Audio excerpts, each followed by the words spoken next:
Yo, yo, yo, yo, yo, yo, yo, yo, what up? We back and came in with a little soft introduction. I know some of y'all like A Dog is in the car tuning in on the ride home. Some of y'all on the work site, some of y'all just chilling at the crib. But we got some good stuff to talk about on today's episode of Crossfaded. So I hope you off, man. I hope you off. I hope you're able to partake in some festive libations, and yeah, we got some stuff to talk about. So sit tight and man, thanks for tuning into the show. We'll be back. Crossfaded, crossfaded, crossfaded, crossfaded, crossfaded, crossfaded, crossfaded, crossfaded, crossfaded. Bad they never made it. Bad so now they hating. They bad for how they paid it. I'm just trying to make it, trying to hold my placement. Thanking God for the graces, watching for changing faces. Crossfaded, this is special occasion. Subjects hotter than Cajun, and Dulé and Mason. Crossfaded, I'm just a duck in the pond. Shout out to Dorian, my reign has just begun. I be crossfaded, crossfaded, crossfaded, crossfaded, crossfaded, crossfaded, crossfaded, crossfaded, crossfaded, crossfaded, crossfaded, crossfaded, crossfaded, crossfaded, Guys, and notice crossfaded, crossfaded, crossfaded, crossfaded, crossfaded, crossfaded, crossfaded, crossfaded, crossfaded.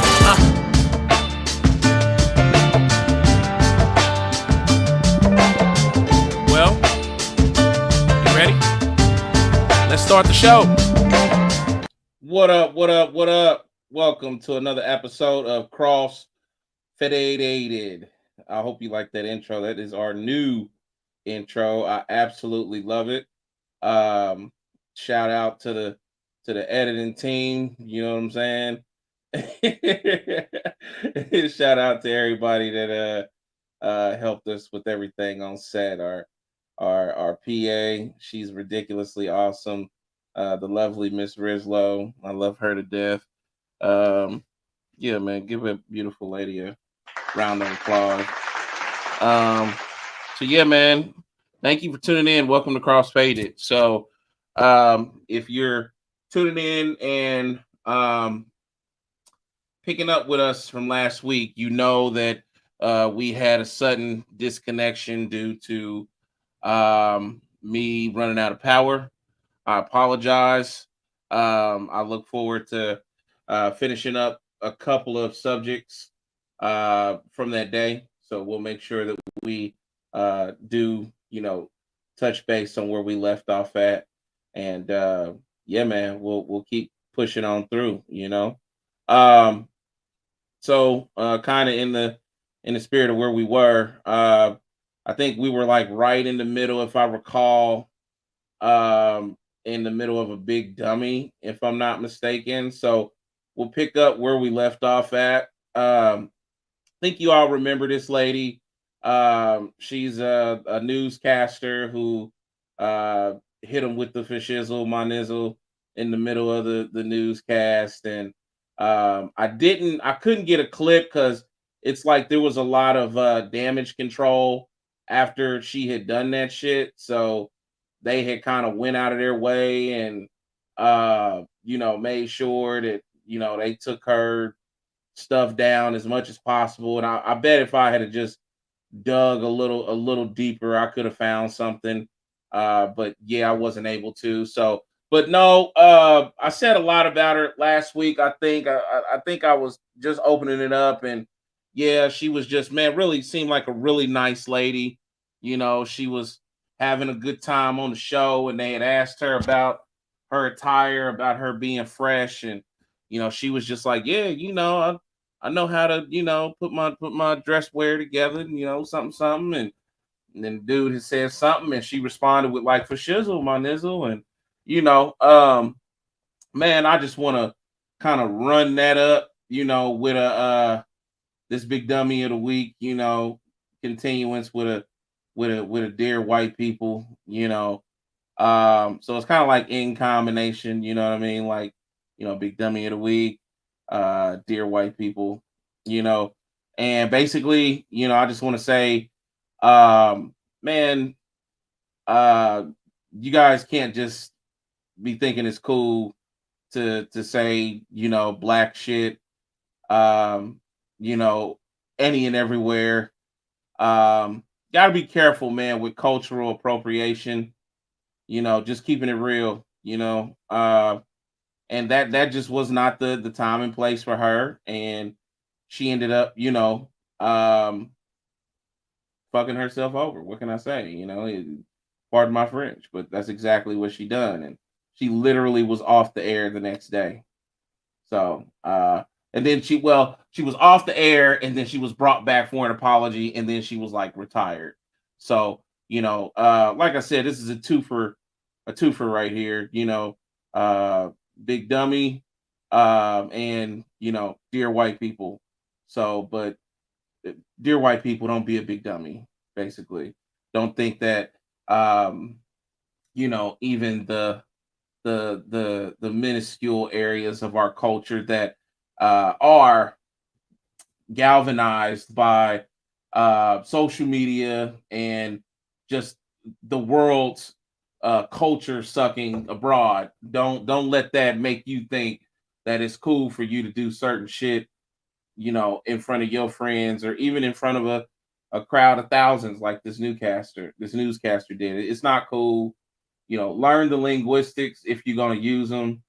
Don't go out and be risking your job and your neck and shit just to sound like Snoop, you know, saying my nizzle and all that. And by the way, Miss Lady, my nizzle is slang for my nigga, you know. Understand what you're saying. Understand, the terminologies, if you're gonna use it. Because at the end of the day, everybody is gonna take our culture, everybody is gonna appropriate it in one form or fashion. Black culture it leads the market in economics. All markets in economics. Black culture is king. Black culture is preyed upon, and like I said before, it's galvanized. It's used for everything you can think of, from TikTok challenges, little black girls that are came up with some kind of nice, savvy, intelligent dance or groove, and then that's pilched from them and tossed to some white influencer that has some company backing them up, and they're able to flood social media pipelines with them doing the dance, and the little black girl gets forgotten about. Don't make that mistake in today's day and time where you can be vilified online and just totally just wiped off the charts. uh like sometimes getting in shit online and people have to just get expunged. Sometimes it can feel like, to some people, man, like you just being wiped off the face of the earth. A lot of people put a lot of energy, time, and a lot of their personal feelings into social media, and you shouldn't, you know, because when you do make a mistake like this, then you won't feel desolated, you know. But unfortunately, some people have to face that. And then, people like her, I mean, when you say you're a media person or a journalist, like you're like creme de la creme of, you know, uh, the social system. I mean, newscasters have social media presence, just the same as a lot of entertainers do, but on a smaller scale. So yeah, like, don't do that to yourself. Don't be, talking about my nizzle and for shizzle and all that shit, and you ain't official. You done seen the Snoop Dogg Corona commercial and him and Martha Stewart rubbing elbows and shit, and you want to take your shot at being, Martha Stewart like, Martha Stewart has money and the protection of a battery of lawyers, and ain't no telling what else, and you don't. Hence, you losing your job. So don't do that to yourself. Don't do that to the companies that you work for. Man, don't do it to your family, because what your family think now? What did your husband think? You know, my wife got fired for saying for shizzle my nizzle at work, and I don't know how to deal with it, Bob. Like, yeah, man, it's gonna be embarrassing. Like it's embarrassing, but super embarrassing in your world. You know, like just keeping it real. I mean, anybody that loses a job is fucked up. Niggas, you know, we kind of have a tendency to let stuff kind of roll off our shoulders. We've been fighting the system for years and losing jobs and shit for years. You know what they say in good times, temporary layoff, good times, easy credit rip off, good times, scratching and survive. We've been doing that shit. So, but for her to lose this job, I'm sure in her world that's huge. And you can follow that up with the idea that she may not ever get a chance to get an anchor seat again, all because she said for shizzle my nizzle. Hmm. So, dear white people, the ones that are big dummies, watch your mouth, please. You big dummy. You big dummy. You big dummy. You You big big dummy. dummy. So, but yeah, you know, that's one of the things we had to, you know, kind of touch base back on, you know, you know, young big dummy out or old lady big dummy out there. Yeah, man. But also the last show we had left off um and did not get to discuss uh that particular instance. So I'm going to spend most of our time today talking about where we left off at and then rolling into what today's show is about. But let me just head on down the streak of the news real quick, you know. And once again, shout out to everybody that showed up. Appreciate y'all. Thank y'all so much, man. Straight up. So I don't know if you heard, but this sucks pretty bad. And what it is about Wendy's. And Wendy's is selling burgers that is damn near killing people. And it makes me so sad. It's very disappointing. Um, yeah, man. I'm sorry, I'm actually trying to prepare to share my screen with you. Because we do screen sharing now. So yeah, the big burgers chain Wendy's, man, the Wendy's that we all, you know and love. They almost damn near killed somebody, man. Yeah. And Wendy's hospitalized this young lady after she ordered her a Big Dave's burger. Young lady was in trying to figure out what city and state she's in, but I'll come across that. I feel like it's a Midwestern. No, it's actually in the South. It's actually Louisiana. So this young lady is suing the fast food chain after she was immediately hospitalized after consuming a burger and fries. So Wendy's customer is suing the fast food chain.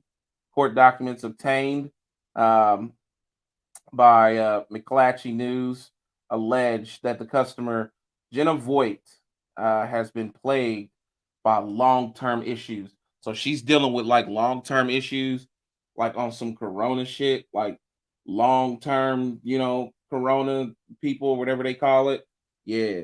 So apparently, um, she's been plagued with them, and she also has an accommodating, staggering medical bill as well. Um, it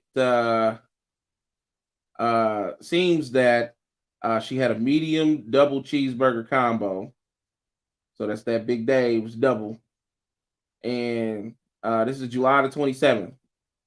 So she said immediately, uh, within 24 hours of eating that, she felt nauseous. She began to have gastro abnormalities. Uh, she was diagnosed at the hospital for having severe sepsis, E. coli, septic shock, cerebral hemorrhage, and acute gastro bleeding from a day's double. The customer spent roughly 2 months in the hospital on the bench, didn't get to work for 2 months behind a day's double. Um, Customer spent 2 months in the hospital, uh, and she was transferred to a second hospital. I guess it had specialties with gastrointestinal. Two hospitals in 2 months for a day's double. The complaint alleges that not only did she suffer, physical impairment, but also some mental anguish as well. And her husband suffered as well, and is his damages are also combined in the lawsuit. Uh, he endured changes in their marital relationship, including the loss of consortium. Wow. Wow. The complaint alleges. The lawsuit also references medical expenses and past and future lost opportunity for income and loss of employment of life as damages. Woo! Um, Fox News, of course, reached out to Wendy's and they have no statement uh, to give as of yet. So Wendy's is being real quiet about that. So yeah, man, I love Wendy's. My parents love Wendy's. Uh, Wendy's is one of the better beef patties in the fast food industry, in my opinion. I've looked up Wendy's and the ingredients that they use. Let's just be honest, like the majority of these places use filler in the meats. So Wendy's does have some filler, but they have more of a closer, full beef patty. When you're dealing with like places like Steak and Shake, that you're talking all beef, like not many places are like that. So, and Wendy's was one of the places that I had a great respect for, and was happy to get a Wendy's burger anytime, and I have had a Wendy's burger after reading this article.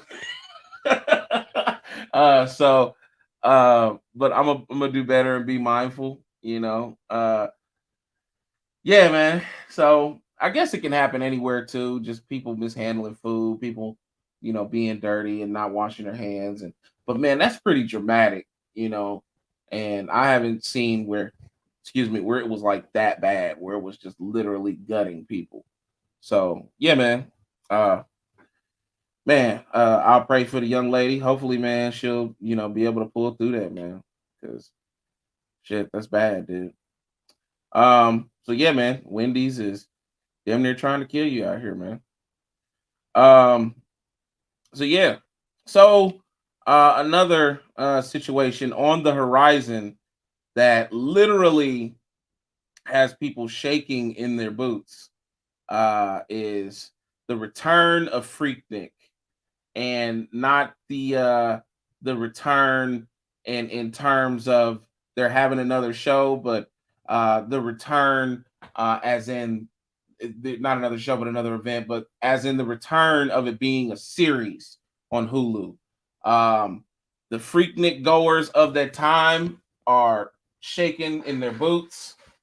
They're afraid, and I will tell you why. And it's actually hilarious, because this was a time when events could be buck wild.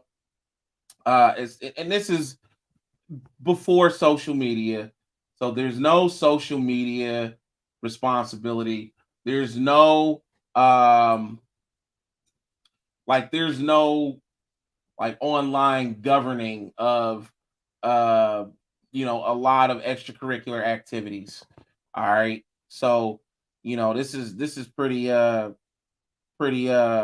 significant. They're going back in time, and they're going back in time through the lens of people's cameras, people that were out there breaking out video cameras and were out there in the streets. Freaknik, if you don't know about it, was a very popular Southern event that took place in Atlanta, and um, similar to Black Expo from where I'm from, but just even more gaudy and even more populated. Freaknik was an event that took place in the streets, and people met up in the streets, and people, club went and bar hopped, and it was just party in the streets. Most of the party, even though clubs were jumping and there was bar hopping, and most of the partying ethic of it was in the streets. And we talking about, just ass in the streets, twerking in the streets. It was going down. Freaknik was something that I had always wanted to be a part of and go to, but I was too young. It was out of my timeline as far as just in uh my opportunity to go. I didn't get the opportunity. I was too young. This is an event that I believe is um I want to say somewhere around 94, 94. I want to say. So yeah, it's about 94. And um yeah, man, like, people was in the streets, just like you see this dude right here. This dude is, you know, with draws on, Freak Nick. 90 it's 96, 96. This particular Freak Nick is in 96, as you can see. So, and like, look at this. This is how it was, man. Little chick with the drop top, booty shaking, booty out. The brother, he in there, he done jumped in the car, he dancing with her. They got themselves a couple of buds, got them sipping. My big brother, man, was going to this stuff, man. Corey, shout out to my big brother Corey, which is also 1/3 of our street advocate team out in Florida. But he was participating heavily in this. Hey dog, I don't know if you ever got to go to this, or you and B Right and D Mac, but this is how it was, and I found a really good site to kind of take y'all down some visuals to see. Look at this street. Look at these folks in the streets. This is Atlanta, y'all. And as you see, the traffic is bumper to bumper. You see the bodies, just all standing out all around. You know what I mean? Just, man, it was going down, boy. And this is probably 1995, 96. I'm looking at the dude's shoes. It's probably, it look like some old Rodmans. I can't tell, but it's about 96, like 95.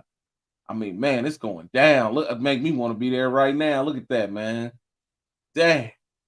So, but this lady right here was a lady who really, really garnered a lot of attention. This young lady, it was on TikTok, and she appears to be a professional, um, and she appears to be some kind of in the medical field. But she was extremely worried, and she expresses that in this video. Let's see if it'll play. Y'all, I don't know. We might be in trouble.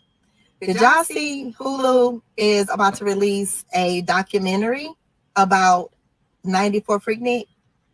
Yes, 1994 Freaknik. Yes, they are about to release a documentary. So, I'm just now. I've been to several Freakniks. 94 was one that I attended. Several. So I'm just praying that Jesus be a fence. I'm praying that Jesus just be a big, tall privacy fence. That's my prayer. This Easter, this Good Friday. That's my prayer. So, I will say this though. I will say this. Like when they would bring out those video cameras and start recording, I immediately removed myself from the that situation. I never ever was okay with being recorded out there. So hopefully that worked to my benefit, but you never know. You never know. So the only thing I got is if you see your girl in the documentary, hey man, at least I'm fully clothed. At least all my clothes is on. That's all I got. That's the best I got. But yeah, y'all, They about to put our business out in the street. Some of us might be on TV. So get your parental controls together and mm, I don't know, y'all. I don't know. So yeah, that TikTok got real popular and over the last couple of days. And I said to myself when I seen this with Shu, because she was like, I had all my clothes on and I got out the way of the camera. So I'm like, well, shoot, if your booty wasn't out and you had you was conservative about it, what you worried about, but at the same time, man, she was a kid then, and could have been doing whatever and got caught on camera. So shout out to her though for having the courage to, kind of uh I guess kind of get ahead of the issue before it's an issue. If she ends up being, on the camera. So I think that would definitely like a politician would do. That's called getting ahead of the issue before it's an issue. So shout out to the young lady. But yeah, folks are worried. I called my brother today, and I said, man, I want to talk to you about Freak Nick, man. They're getting ready to drop an episode, and he was like, yeah. He said, shit, I hope they ain't got me on the camera. He said, man, because yeah, I went a couple years. So, and that's the kind of stuff that folks are kind of worried about because, um, there was cameras everywhere, and back in that time, people just had VHSs.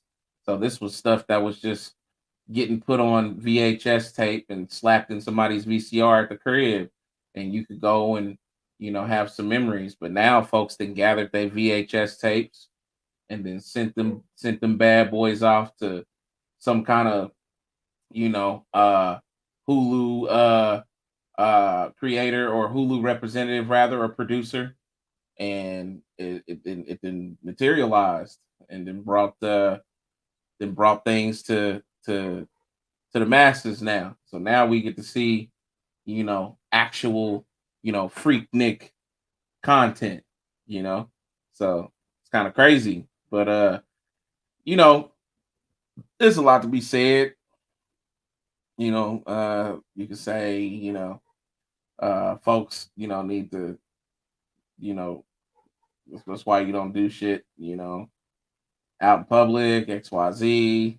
Man, everybody did something in public one time or another, man. So I'm not gonna say that, because nobody's perfect, especially somebody like that lady who probably was in her early 20s and was in the streets of Atlanta during one of the greatest black party events, ever created. So I'm not gonna hold that against her, and nor should any employment, um, vendors and anybody else, that has the opportunity to, you know, um, hurt somebody, by firing them or, whatever, don't hold somebody's past when they were a kid against them because that's all Freaknik was about. And Freaknik was one of the few events in Black party history where we were getting along. Like it's the 90s, and you didn't have to worry about getting shot. You didn't have to worry about coming back home dead. Niggas was driving back home dead and shit. You know what I'm saying? Like in today's events and in other events, but not Freaknik. Freaknik, whenever I heard about it, I saw Freaknik t-shirts. I saw people having a good time. I saw, just good stuff, and it made you want to be there. It made you want to be a part of it. And, being a young Black boy in that time, you know, um, and you got an older sibling, you just really want to, follow in that older sibling's footsteps, and you really want to do, the stuff that sibling does, and you really want to be cool like that older sibling, and that's the that's what I took back from the event as to how my brother felt about it and why he went multiple times and why we was all going as far as young Black folks in that time. So Don't hold that against them folks, employers, um, and other individuals, because today's, uh judgment metrics are it- are utilized through social media. Today, they like to look at what your content looks like on social media, who you talk to, and the stuff you post, and then they determine if you're savory or not, or they determine if you're someone they want to deal with or not. You know, and there's no way in hell that you should be judging people today of, you know, character content, dealing with, one of the greatest parties of all times back in the 90s. Like, let people live, you know what I mean? And let them have their memories. Let them watch this Hulu documentary, man, with, the good, memories, and the good feeling in their gut. That's that good feeling Freak Nick used to give you. I would hear about Freak Nick, and I would be thinking about Disneyland, man, all the booty and all the, just the drop tops and the dancing and the congested streets, and even the shirts. The shirt, I remember the shirts like yesterday. They looked like a Good Times record on people's shirts. That's how. And you remember Good Times, how they had the cartoon people and the good and the dude in the end. That's how the Freaknik shirt looked. The girls bent over and the dude. Good Times. You know what I mean? So don't take that from people, man. It's tough today, and we got so much to take. It robs us of so much joy. Get off our nuts as a culture. Funny how, uh, American businesses and politics find a lot of things to play against the black community, and this is another thing. This lady shouldn't be panicking. For something that was 25 years ago, that was just something as simple as dancing. You know, get up off our nuts, man. It's the Freaknik, man. One of the greatest events of all time. We'll come over to the comments. Maul Thomas says, "Good afternoon, Omega. We're happy to see your handsome face." Thank you, lady. Totally agree with you. Uh, and Lizzo says she's definitely a big dummy. Shaking my head. I don't know, Lizzo. I heard you was out there at the Freak Nick. Didn't they say she was out there? They did. Yeah, he was out there. And Lizzo was out there. She was about 13 years old at the Freak Nick. That's just what I heard. But correct me if I'm wrong. Put it in the comments. uh, and A Dog 94, 96. Okay. So did you go, A Dog? No, he missed out. He said I missed out on them. I always wanted to go, but I was in the streets. And that was the time. But they moved from Atlanta and started back up in Myrtle Beach. Did it? Oh wow. I know it wasn't the same. I know it wasn't the same. Uh yes, Maul Thomas.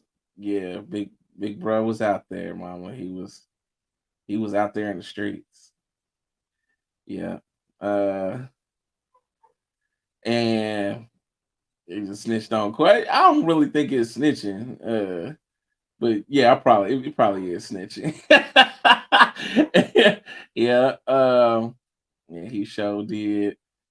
First of all, I was talking about your big dummy of the week. Oh, okay, my bad. Yeah, okay. Thought you was talking about Freak Nick. My bad. To apologize to our PA Lizzo, man, because and she said I too missed out on Freak Nick. I heard Lizzo was out there at about 12. He's one of the youngest and up and coming, Freak Nick stars. And I heard she was out there about 13 years old in the streets. So put it in the comments if you saw Lizzo out there in the streets. Although not gonna lie, if I had a ride, I probably would have been there. Me too. I would have been there too. Yeah. Um. Okay, but yeah, man, give the folks a break. Freaknik, man, Hulu. Shout out to another huge black event being brought to the masses once again. You notice a commonality with these cable networks and these movie platforms. You never can get enough of black content, and they love to reach back in history and regurgitate a lot of that, because they know black viewership is important. Who's gonna come and watch the Freaknik series? Who's gonna be the ones to get them views into into the company that counts them views? What's I forgot their names. But yeah, who's gonna be the ones that gets Hulu all that attention and watches that series? It's not gonna be white people, you know. Come on. So shout out to the Freaknik goers. You know? Yeah, man. Dude. All right.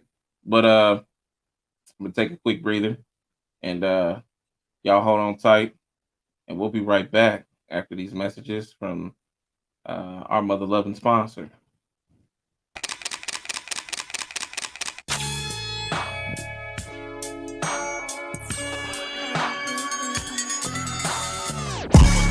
I'ma stay fresh with Kicks Casserole.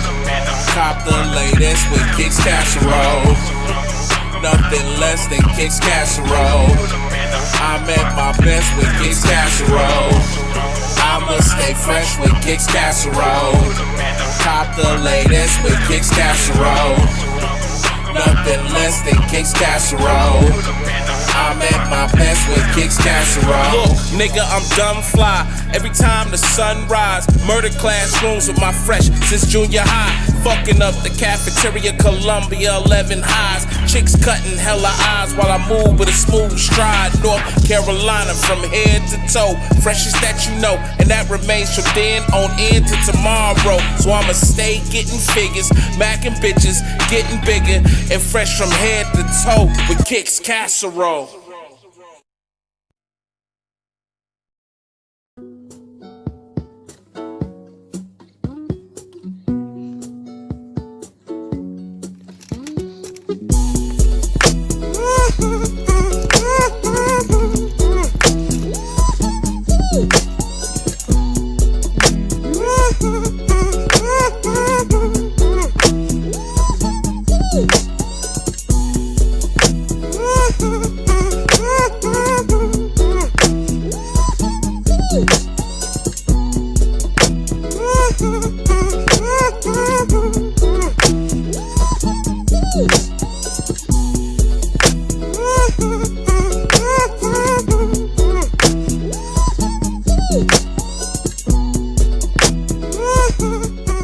Serving only on Crossfaded.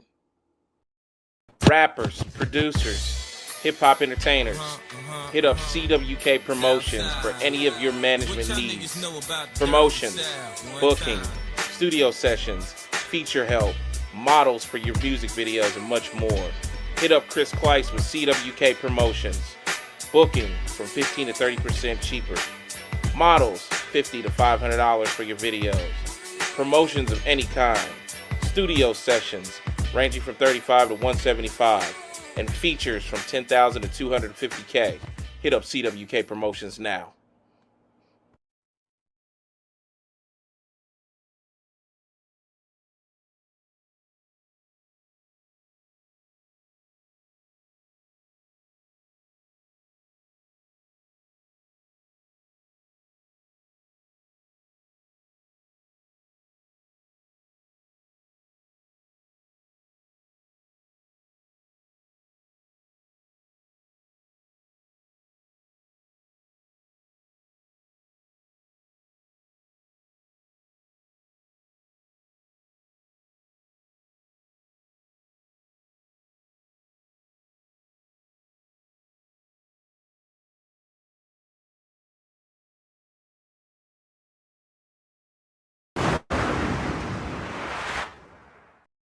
Slow roller, but Martinez doesn't run well. Jeter up with it.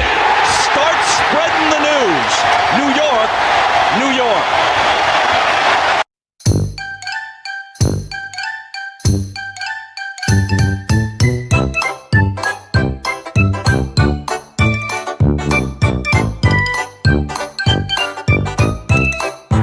Here's the windup. Fastball hit deep to right. This must be it.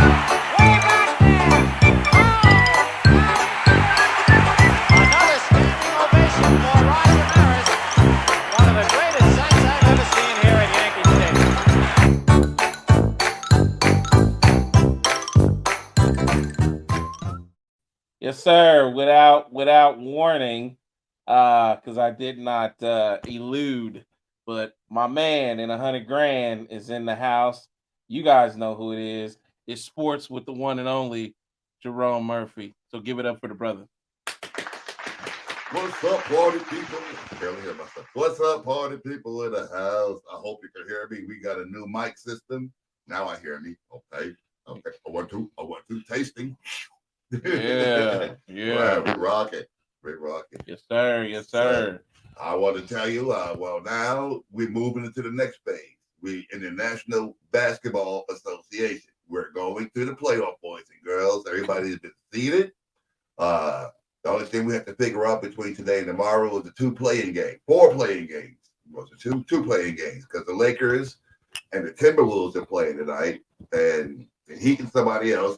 Forgive me, I'm not a big NBA fan. I take it as a passing thing, but I don't know if everybody saw the whole eruption in Minnesota the last night. One guy decided he got mad and decided he wanted to take it out on his teammate with punching his teammate right there. He got suspended. This is Gobert. Gobert is a star, and I feel they did it wrong because our man Draymond Green did an upper punch to this guy and cleaned him out, knocked him out. They didn't suspend him. They fined him. They let him play. That's the same thing they should have did to Gobert if they want a chance to win. Out 1 star. I'm bad with days. Don't get me wrong. But this guy got mad for a foul call, and he decided to go into the tunnel and punch a wall, fractured his hand, so he can't play. Who? This is a player from the Timberwolves. I can't remember his name. But I'm sure my sports dogs know who I'm talking about. Okay. Yeah, this guy he got fouled. He got fouled, and the refs got him, and he got so mad about it. Instead of punching somebody else like his teammate did, he went to the tunnel and punched the wall and fractured his hand. So he's OWT. He can't play. So wow. now you're listening to your chances by 2 up against the Lakers. Because the Lakers, they're kind of creeping into this playoff. They kind of, they were hoping to be the 7th seed and not have to do this playing game, but they stunk so bad during the year with this load management where they were taking so many days off and stuff. So now they got to play in order to get into the championship, into the tournament. That was a big story that, they're going up. This game is tonight. They're going up against the Lakers and Minnesota's -2 players, one for punching a guy and one for punching the wall. So I guess the NBA don't like you punching nobody anymore. Sounds like he was a good big dummy candidate. Yes, they both were. But if you remember when Draymond Green punched the player, everybody saw it. It was a punch heard around the world. Yeah, I saw that. He uppercut this boy. He uppercut this guy, but in Minnesota, Gobert was just sucker punching the guy in the chest, pity patting the guy, and he got suspended, which it's just not fair. If you're trying to win, you do what they did. You do what Golden State did. They just fined the boy and let him play. Yeah. But that's the big thing going on in sports. Everybody's gearing up for the playoffs, which starts Saturday. A lot of great series lined up. Golden State is one of them. They play Phoenix, I think. So that's supposed to be a good matchup. And the Kings are in it. And a lot of guys you wouldn't expect to be in this one is in this one. So this might be a tournament. And the NBA is upset because they're trying to figure out why. Who was it? This one team, the Denver Nuggets. I think it was like they rested all their players. Everybody thinks they're tanking to get the #1 pick in the NBA, and all these teams are doing it. It's not just you got 10 teams doing it. Who you got? The Spurs, the Rockets. All these guys are tanking so they can get, but they're not jumping on them. They solid out Mark Cuban's team. Because Mark Cuban is the heaviest fined owner in the NBA. This guy, really? For what? Yeah. For going against the officiating, for bucking up and saying stuff that they don't want him to say, and the unfairness of it all and stuff. Really? But Mark Cuban is the most fined owner. And this time they might talk about because he went berserk the last game. The last game of the season. Did he? He's going to get $1 million fine, but dang, he's a billionaire. $1 million fine is something he can find on his couch. Absolutely. I just know that's a big fine. Like that must, they yes. like, yeah, that mark, yes. that's a big, yeah. Yes, and he's always getting time like that. He cares about the game. He is that type of owner. But yeah, Mark Cuban, you got to watch him because he tells it like a TIZ. Yeah, I love Mark Cuban, man. That's my guy, man. Everybody love playing for him. He gives you, if he puts you in the best opportunity to win, top-notch facilities, top-notch coaches, everything you're gonna need to bring home a winner. And they bowed out, because they rested their stars. They rested their and the NBA was like, hey, wait a minute, that's not right. Let's look into that. But what about the 9, 10 other teams that are doing it? What about those guys that are trying to get the lottery pick? Yeah. And, when you get these lottery picks, there's no guarantee they're going to burst into something. There's no guarantee. If the league wants to punish these guys for doing what they do, take away their draft pick, take away their number 1 draft pick, but stop doing that stuff. That's what I heard on the radio. They said that, a fine. These guys got money. Money is nothing but a thing for them. But find these boys, take away their picks. Take away their number 1s and their number 2s, and make them play. Because now, for what we're seeing, the players think that the regular season is a joke. That they just go through the motions for the regular season to get to the playoffs. Then there's been talk of, basketball is an 82-game season. They're talking about knocking it down to 65. And in order for you to be considered an all-star, you have to play 65 games. What? No time off, no load management. No, none of that. You got to play 65 games to be in contention, be you hurt or not. Because back in the day, like Wilt and Bill Russell, these guys played hurt. These guys went out there and gave it their all. That's when basketball was basketball. Yeah. But now, these guys kind of coast through the regular season. And I'm noticing, I don't know what it is. A lot of these guys seem to be so fragile. They remind me of Rice Krispies. Snap, crackle, pop. From Chris Paul on down, guys that know they should be hanging it up because you can't play a regular season without getting hurt. You can't make all 82 games. A lot of them only do 20 games for the year and they're done. And they're making millions and millions of dollars. I would be upset if I was an NBA fan. I'm a casual fan. I kind of look at it as okay.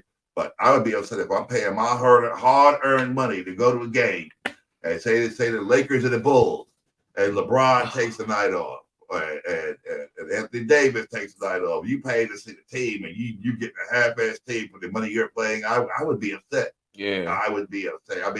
So how can you promote a product that's not giving its all, and you trying to give your all? Yeah, Yeah. So that's the controversy in the NBA right now, and the commissioner, Silver, he's upset because, his baby was the playing game. He said, we're going to make it more interesting. We're going to have these playing games. Everybody has a chance, and the teams are scarfing at it. They're like, oh, we don't need no playoff game. We'll just rest our star players and, people get in the best way they can. So it's a whole controversy in the NBA. It's something that's not going to go away no time soon. I'm sure they're going to be studying this in the offseason and putting together policies that's going to stop this. And, this all goes back to Greg Popovich, because he was the one who was the inventor of the load management when he decided to rest all his guys. They were in the championship. This was years ago. They were in, but he rested. This is when the Abra was on the team, David Robinson and the Twin Towers. Yeah. He rested all these boys. And but he was different because he already had a city. He was already saying, see, why risk these boys getting hurt, when they don't really have to. But the Denver Nuggets knew they wasn't going to make the playoffs. They should have played out the string and did it with vigor, but they just said, no. We're just going to try to bank out and keep out 3 picks, our 3 number 1 picks, But if the NBA wants to stop that, everybody, the consensus is take away the picks. Take away the picks. Take away the one thing, because the money comes and goes. You see that. It's a business. It's $1 billion business, a couple of $1 billion. They got the money. But you take something away that's precious as that draft pick, they're going to act right. Yeah. So that's the discussion. Wow. Yeah. Okay. And I got a response for you. One of my street team advocates, my big brother Corey. Concord. He says, in responding to your comment previously, he said, I think it's the punch situation. He says it was during a game, and it was the team that supreme him. Yes, the team that suspended him. It wasn't the league, but the Suspended league was him, happy. The league was and happy not the because they league. didn't have to step in. Yeah. You know, they didn't have to be the bad guy. Yeah, it was the team, and they did it wrong. I still say they did it wrong. They should have just fined them, let them play, because you know they could be that Cinderella team. They could be the one to catch fire and go all the way through. After you knock off the Lakers, but everybody's saying it's a conspiracy. It's a conspiracy that the NBA wants the Lakers to win. So they, removed all these hurdles. They got rid of Gobert, an all-star player, and the other fool that punched the wall. So that's two detectives. Now, if anybody else is going to step up, they need to. They need to. So this is going to be an interesting game tonight for those who are a fan of bouncy ball, as we call it. If you're a fan of bouncy ball, you're going to want to watch this one. You're going to want to see if the Lakers prevail or Minnesota just goes out like the chumps that they are. Okay. Yeah. And he said it was Dallas. Dallas Mavericks. Okay, yeah, okay, yeah. The Mavericks was the ones that the NBA is probing because they're like, but there's 6, 7, 8 other teams doing the same thing, but they're not getting. Well, how you gonna, that's like the traffic cop.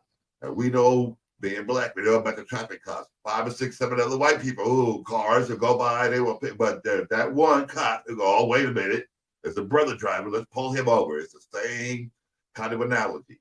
Why do you have to sacrifice the one for the many, the ones that skirt away, and you're going to choose to marry? But then again, a lot of it has to do with Mark Cuban. He's the most vocal owner, and they want to make an example out of him. You're going to be an owner, sit in your box and be quiet, let your team do. But when he sees injustice, you have to give it to the man. You have to give it to him. He will stand up for his team. He will stand up for his organization.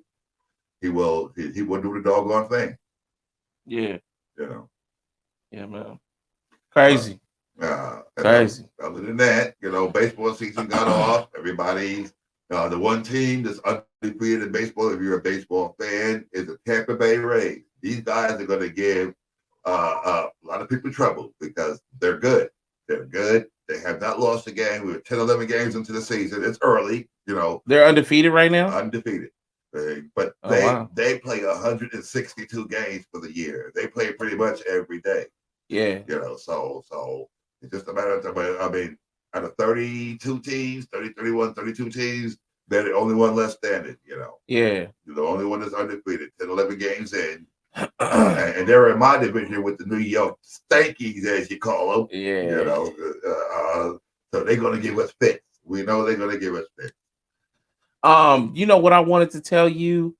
I didn't get to tell you what I picked up on sports. I ran into some golf. The Masters is going on. The Masters is over. Yeah. Yeah. Tiger pulled out. He pulled out because of his plantar fasciitis. He's got foot problems, and they were like he was kind of weak the way he pulled out, and it makes you wonder because the whole thing of being a warrior, being a guy in sports, you play through the pain. But and that's what it was, planters fasciitis. Yes, planters fasciitis. That shit is very painful. He could not plant that foot.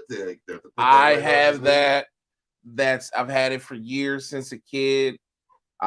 It was toughest in my transition, which is around the teenage years. Yeah. And I was playing football during that time. You need that foot. You need that foot to plant. Yes. In the cut. Like mom had to take me to foot specialist. To get these inserts. They mold your feet and make these inserts. Yes. And man, I tell you, you just really, man, you never get rid of the pain. No. It just lives with you because you're flat-footed. Right. And this is just what you've kind of been cursed with. Yeah. But yeah, man, I'll say for sure, I know for a fact how painful that is. And I look at all the walking that's involved in golfing and the standing and the long periods of time. And waiting because somebody in front of you is slow. The group in front of you is slow. And you're standing there. putting on your weight on that foot. Yeah, man. So I thought originally, because I didn't get to see the why, and I thought it was the legs. Oh. You know, I thought it was because he was in a car accident. He Yeah. almost lost his leg. yeah. Yes, yeah, we got, you know.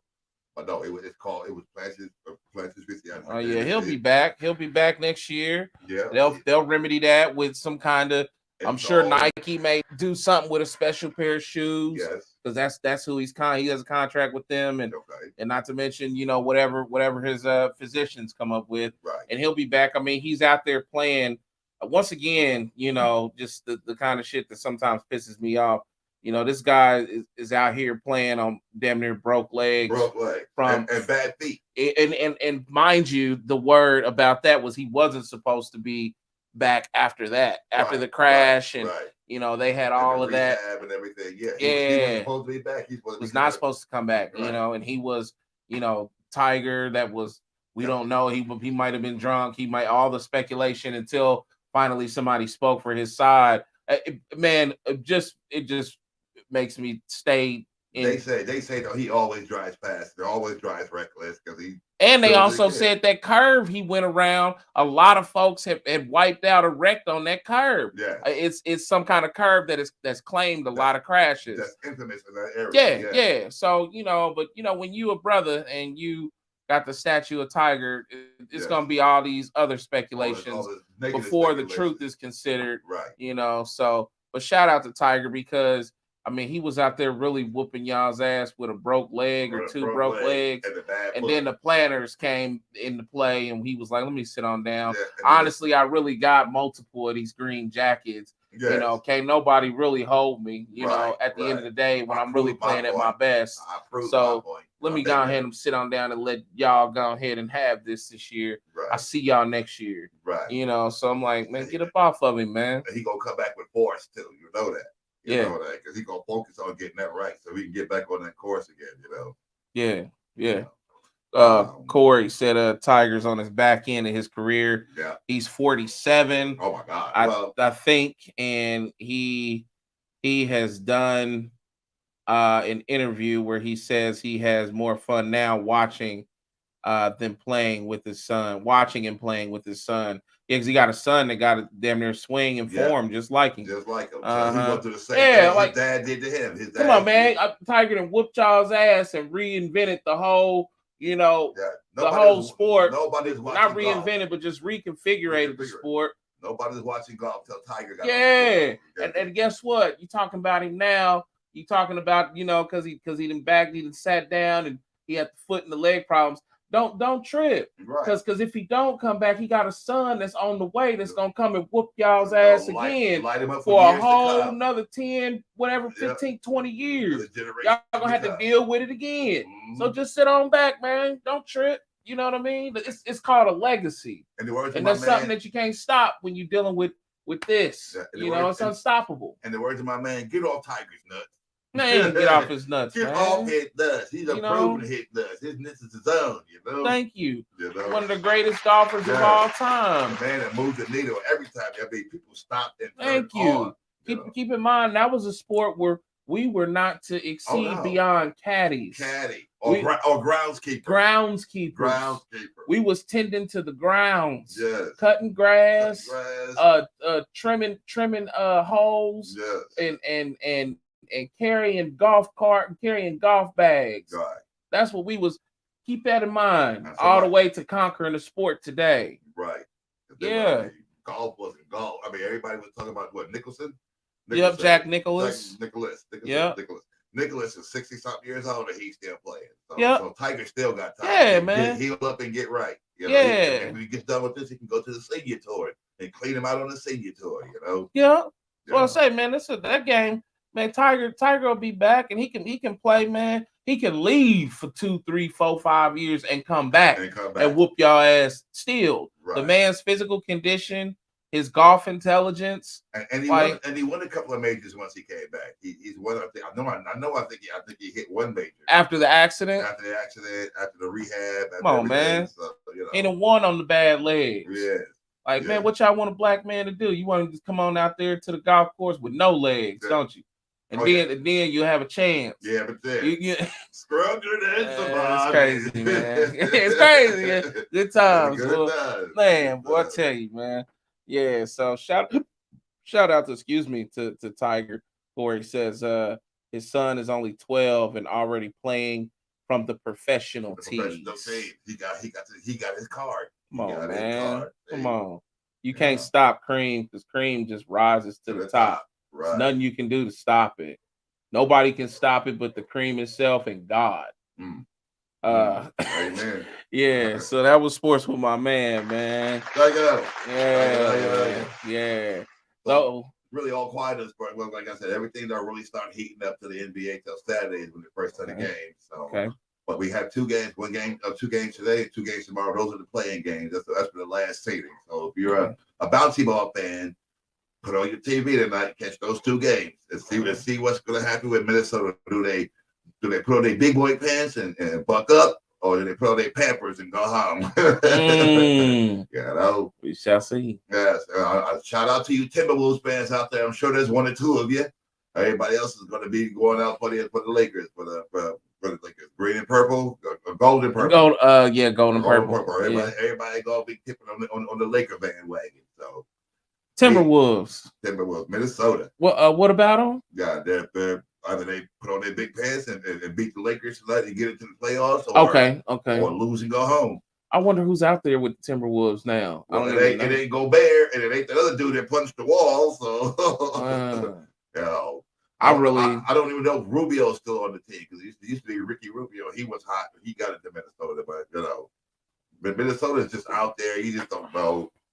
I lost touch with them, man, when it was when they had the dynamic duo of Kevin Garnett and small Starberry. His nickname Starberry, but it's Marbury. Wow. Yeah. I lost touch with them after that. Shoot, man. I want to give a shout out to my friend, my lady, my adopted mom. She's saying hi to you at the same time. Cheryl, see, we got great vibes. Literally, like less than a minute. She said, "Please tell Rome hi from us." Hey, mama. And she's saying man. Hollywood, and she's clapping Hollywood. Y'all was that lady saying that almost at the same time. That's crazy. Great minds think alike. See, great minds. I called her for Easter. By the way, I hope everybody had a nice Easter, and everybody got a chance to reflect and resurrected the way that he came back and everything. Hey, man. Corey on here talking about, man, I'm ready for the NFL draft. There you go, Corey. Hey, listen, man, you ready for the draft because you ready to see the Colts go and scrape and scratch up a quarterback or try to go. Listen, man, we could give y'all 9 first round draft picks, man. Nothing is gonna happen, big bro. Nothing. We can go get Peyton. We can go get Tom Brady and put both of them on the same out here on the coast. Nothing gonna happen, man. It's a stigmatism. Wow. You know what I'm saying? It's saturated with the funk of failure. The funk of I'm sorry, brother. I'm sorry. So that's what this is. This is the Colts bashing hour. Is that what this is? Nah, I ain't got. You know what? You ain't got no dog in the fight. Yeah, the Colts is all y'all, but I ain't got nothing. It's y'all. But when it comes to the NFL draft, there was one guy. He was an offensive lineman, scheduled to go within the first 10, 25, and he's so sensitive. Some reporter that really don't mean nothing to this guy told him he should be a right offensive tackle instead of a left, because the right one is protecting the blind side. They get most of the money. Yeah. And this guy went off. He's so sensitive. I don't know what's up with these athletes. They're so sensitive. I mean, shoot, you're in the game. You're making the money. When you care about some beat writer, somebody who probably never played the game, who was an armchair quarterback, who don't know armchair quarterback, who don't know the inner workings of the thing. And this guy got upset, and he might have fell in the draft. I forget his name. I'm bad with it because there's so many of them. Yeah. But he was an offensive lineman. I forget what school he was coming out of, but he they said he should go back to his natural position, which is left. He went to the right so he can protect the blind side and get that blind side money, but. Yeah, but this guy just went off just because somebody Gave him a couple of negative comments. And, he's like, who is it, Durant, or somebody who has their ears pinned to the media and always responds and stuff. Dude, let it run down your back like water up a duck. Let it run off you, man. Young dudes, they lack the couth and they lack class. Right. The young athletes of today. You're gonna get criticized wherever you go. You're gonna get it. Somebody ain't gonna. You're on the broad stage, so you got to learn how to let that roll up off your shoulders, man. The youngsters, man, they just different. They live inside of, like I was just talking about earlier, a world of criticism. Right. They wake up every day looking at social media platforms. Tell you're not good enough. You should be. Or you need to look like him or her. Right. And what you need to obtain to look like him or her. Right. It ties in materials and everything else. So these little guys, they don't know how to combat that kind of stuff correctly. You can only hope that the coaches is telling them the right things, which I'm sure they are. And then you got to hope that the little guys is listening. See, my sister has a son, my nephew. This guy wanted to play baseball all his life. Went to the rigmarole, but he lives out in the South. And, of course, that's one strike against him. And he's black. There's two strikes against him. He's seen white boys, pardon my French, that got over him. He was a better player. It was a Jackie Robinson story all over again. They would never give him a chance. They always put him out the outfield. This guy's a southpaw. This guy pitches from his left hand. He's on task to make millions and millions of dollars because he can pitch from his left hand, but he never got a break in America. Guess where he's at right now? He's playing baseball in Germany. Oh, really? He's out in Germany? He's out in Germany. I thought it was Switzerland, but no, he's out in Germany. When did he get out there? Hopefully Miss Pat White is listening or watching. Shout out to Miss Pat, man. Miss Pat White, sister of my man right here. Yeah. I don't think she's on. I talked to her a little earlier. Okay. She was just saying have a good show. So I think she might be busy or she could have chimed in. But yeah, man, that's awesome, dude. And she even, drilled in this boy. They're gonna call you names at the field. They're gonna tell you that you ain't worth it. They're gonna tell you that you didn't work, but don't listen to it. If this is your passion, this is your drive, this is what you're gonna do, and I'm gonna help you. She was behind him.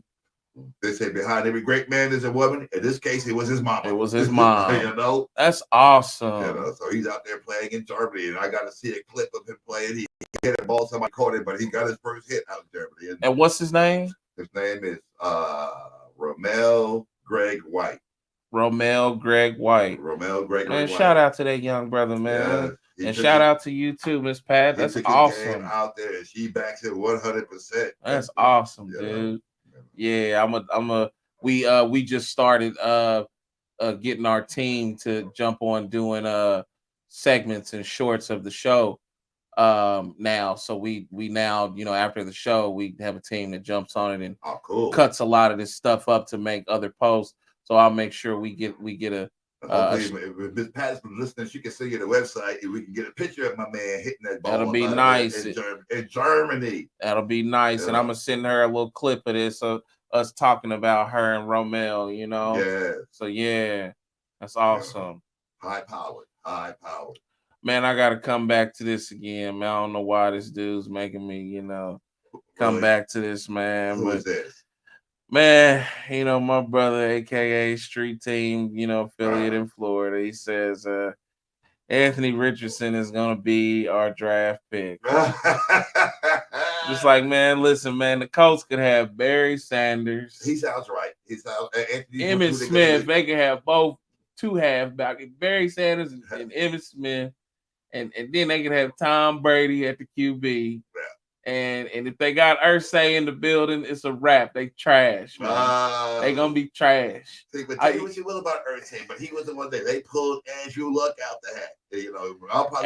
Andrew Luck went on after they ran him into the ground so bad he went on a sabbatical. Yes, he did. He left, beard and everything. Yes. He turned into like a mountain man. Yes, man. Like he damn near a monk now because of the chaos he dealt with. But he had $120 million in his pocket to help ooze out the pain. Yeah, Andrew Luck don't want to do no announcing. He don't want to do no sports talk. He don't want nothing. This is what the Colts make you feel. This is how they make you feel like. When you lead them, you don't want to touch the sport no more. Wow. You just done. Nah, you're kind of wrong because everybody that played for the Colts went on for bigger and better things. Chris Chandler, Naeem Hines, So you can kind of say the Colts is like a springboard. Yeah, stepping stone. A stepping stone. Stepping stone. You earn your bones with the coach, then you go on and you get the big money in other teams. And I see it happen time and time and time again. Look, bro, they can get Anthony Richardson, who was the running back? Josh Richardson. They can get all the Richardsons they can find, man. Who was the running back? Dickerson. They can get Eric Richardson, Eric Dickerson. Dickerson. It's a wrap, man. It's a wrap. Marshall Falk. Marshall Falk was big here. And when he do, he go join the greatest show on turf and win a Super Bowl. See? They not making it to the playoffs this coming year, brother. I'm sorry. Corey, when we get close and make the playoffs this year, we're gonna crucify this man. We're gonna rag him, drag him in garbage bag. Mal Thomas is saying, Omega, I'm listening. Be nice about my coach. I'm trying to, Mama. You talking about her like you talking about her? It's hard. It's just hard. Right there, redheaded stepchild. She ain't gonna have it. It's hard. It's like you know what the Colts remind me of?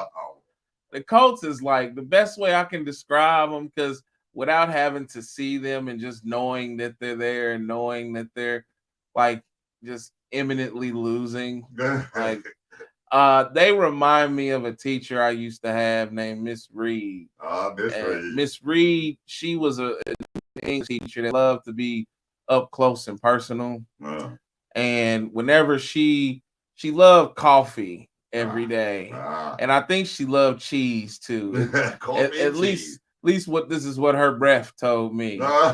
And she used to have a thing where she would like to come and like hover over your shoulder to guide you through whatever problems or whatever technical. And her breath was just all encompassing. She Robert.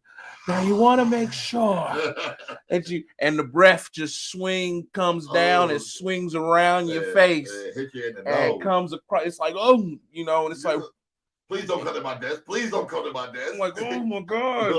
And this is how the Colts make me feel today. Wow, they're like Miss Reed, and they hovering over my shoulder, and I don't need y'all to hover over my shoulder.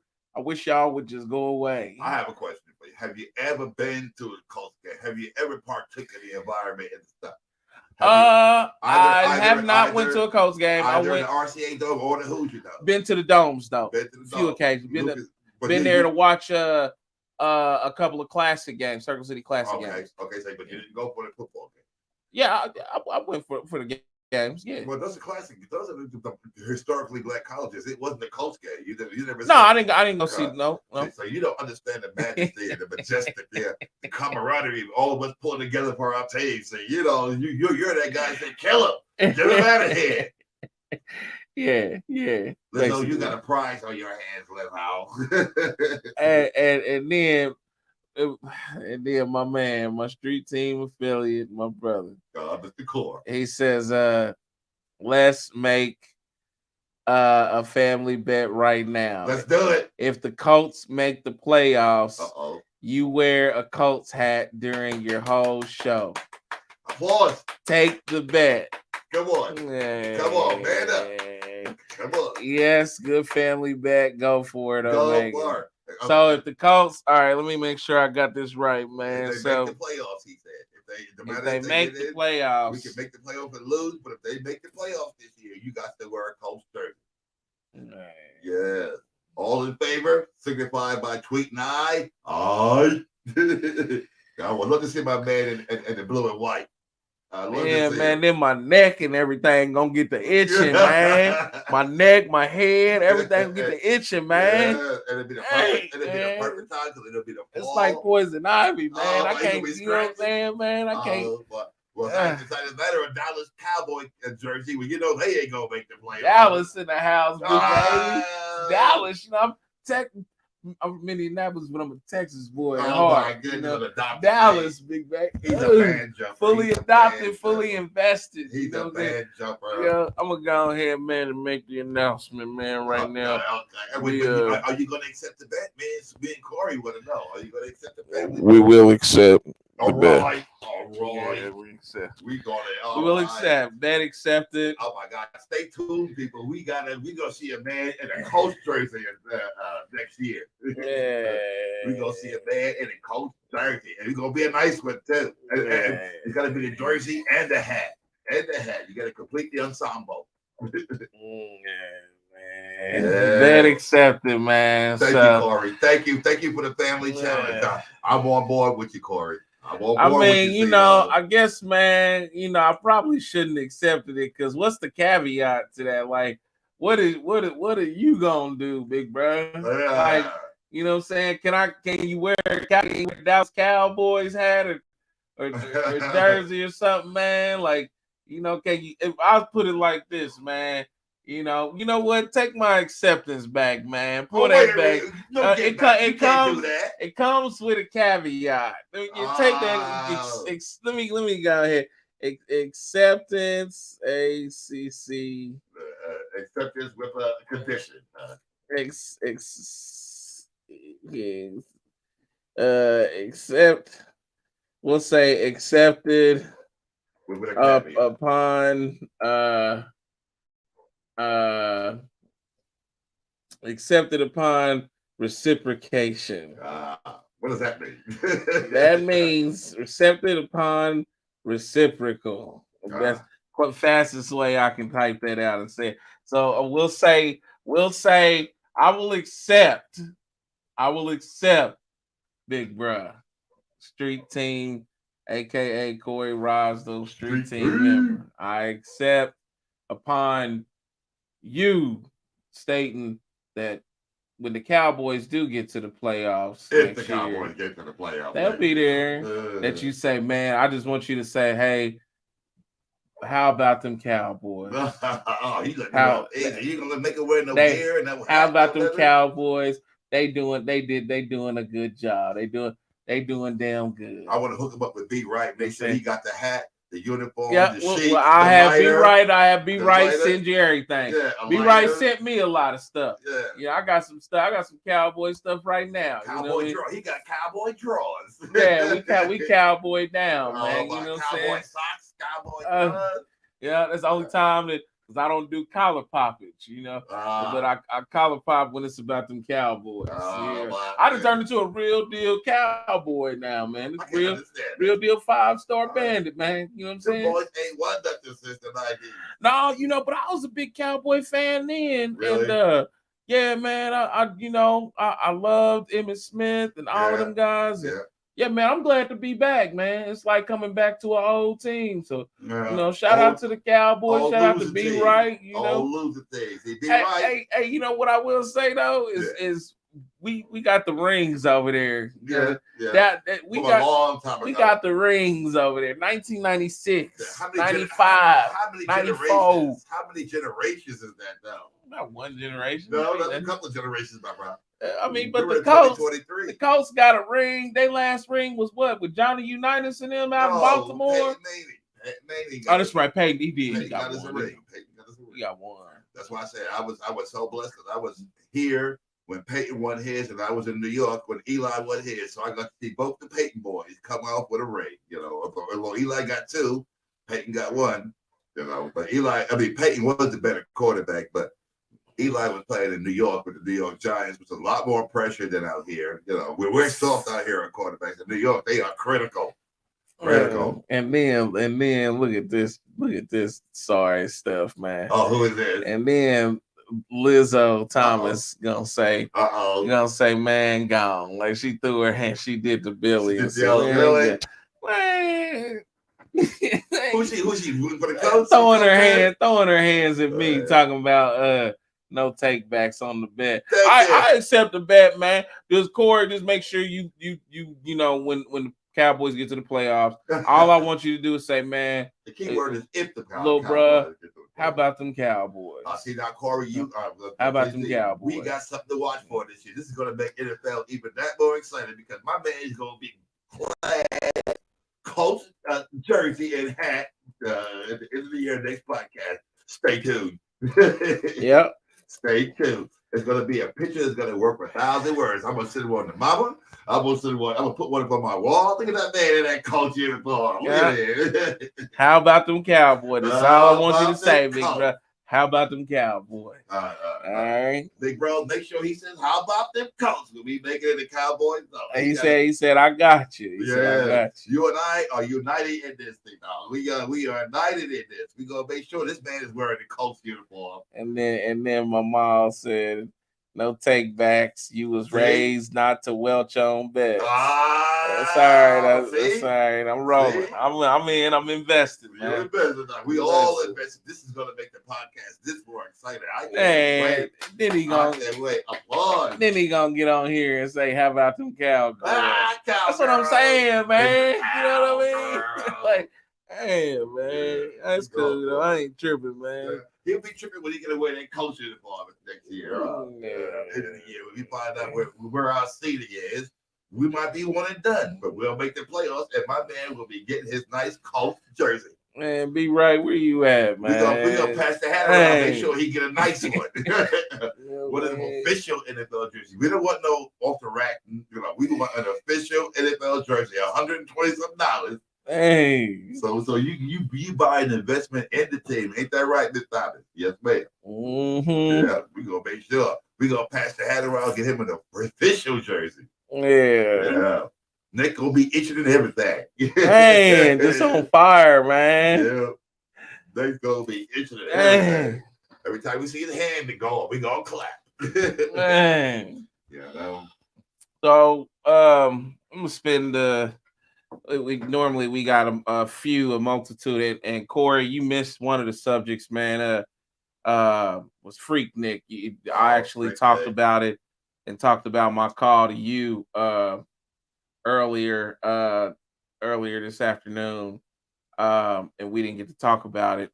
Yeah, shout out to my big brother, man. Like I said, he was a Freak Nick goer. He come back home with the Freak Nick shirts on. So yeah, I'm sure they'll probably make it a segment, but I hope that he got him on camera doing something he's supposed to. That's what he said. He said, man, I hope they ain't, I've been there a couple years. No, they got to catch you with a joint in your mouth. You might have been talking all loose up.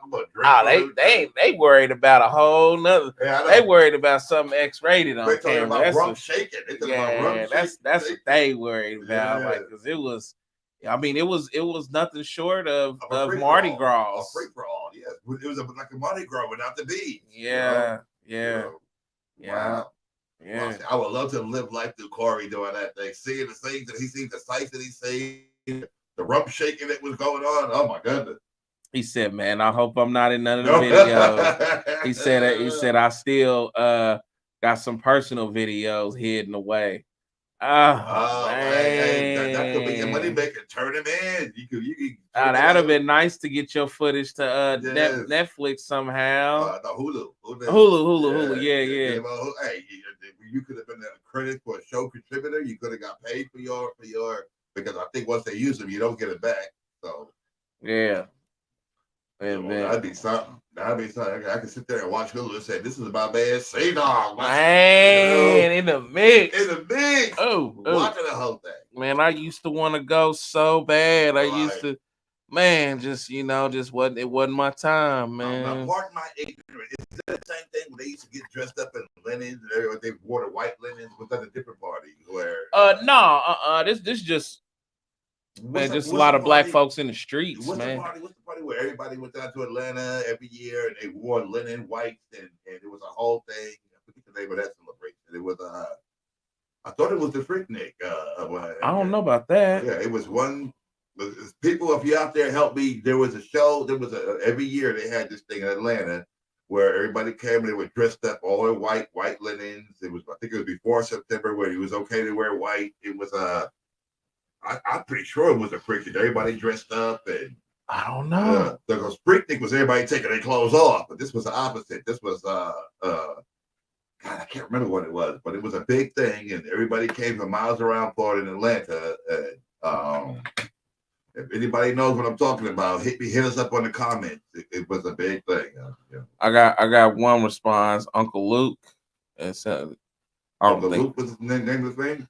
No. That probably, yeah. That was his name. I thought that wasn't the name. It was that's the lead artist from lead rapper from Two Live Crew, Uncle Luke. But yeah, I don't think no, I don't know that event you talking about though. It was big. It was big. It was what was the name of it?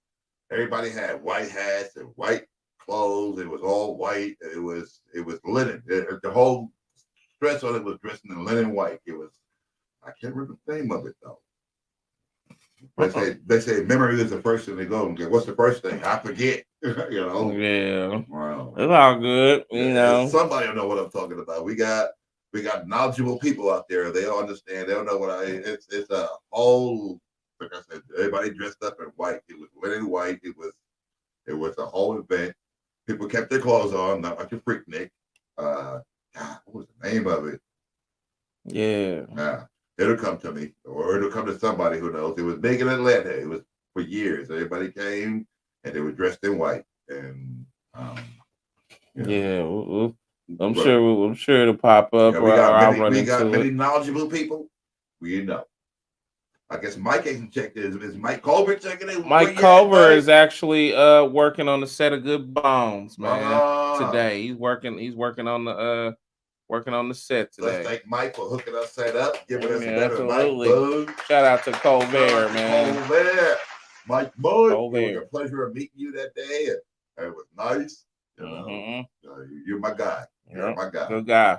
If you need videography or sound, go to Mike. Culver's your guy. Culver is your guy. If you're doing your video for the first time, he does what? He does rap. He does family. He does events. Right? Mm-hmm. Yeah, he does it all. So keep that man and mention Omega. I'm sure they'll give you a little small discount. Yep. You know, he'll break you off a little stuff. He will. So we are going into our leftover subject from last week. And this was the week before last, the gay rappers in hip hop. We still have our main subject to tackle, so I'm not going to spend a lot of time on this. And but they tuned in for this. Remember, I thought you were going to be talking about gay rappers. What happened? Yeah, I know, right? Like I'm going to have to get them this segment, and so they can know we did finally get to it. Last show was really good, and it was high spirited, and we had a lot of fun. But are we talking just gay rappers or LBQQP? We talking about actual gay rappers in the game, guys like girls like young MA, which is a female. Young MA, she's a female lesbian rapper and very proud lesbian. She's got a really big song that charted and made some very critical attention in the game. Wow. That's that song that ooh. So I had to play it for you because I don't know it. Yeah, I don't get out much. Yeah, and she almost garnered a little deal from Hennessy with that song. Oh, really? Almost, but not quite. No, sir. No. Nope. Then you got like the guy, which I'm sure you have heard about, the brother. What is his name? Little Nas X. Little Nas X. He's the guy that came out with the shoes that with the blood in with the blood in the soul. Yep, and then he's got the video where he's twerking and dancing on the devil's lap, and people got a lot of free time on their hands. Yeah. You got him, and then there's just other rappers that are in the game with the same lifestyle. I got a picture of Young Thug pulled up on here, and he's one of the first rappers to it's not clear, but he's one of the first rappers to wear a dress on the cover of his album. Look at those legs. Look at those legs. This picture I got of him now, he's got the red lipstick on and blue eyeshadow, and then he made a comment about a friend from the hood about how they was, in love, homeboys in love, and something like that, man. But I guess, man, if I as a look at this as an MC, what I wanted to say is, putting aside their sexual references Right. and Preference. preferences, Right. does it hurt the game? Um, I think it's a matter of how you look at it. Right. I think if from a position, A pure position. yeah, from like the early, Right. They were all guys. They were all straight. yeah, and They it was like heavily, masculated, masculine. Yes. not masculated, but masculine, Yes. and and hip hop in its early years was just really hardcore street, Thuggish. pure thuggery, Thuggery. that's going back to when hip hop Going back starts, and back I'll to say, Pac and Biggie and them yeah, boys. and I'll say when it transcends into more gangster edged hip hop, you're gonna have a negative outlook on gay rappers in the game because your hip hop and your era consisted of a very prudent masculine Yes. flair, Sugar Hill Gang. yeah, Grandmaster Flash. yeah. Period And, 5. and my hip hop, Cool Mo D. my That's hip my hop boy. lives in that time too.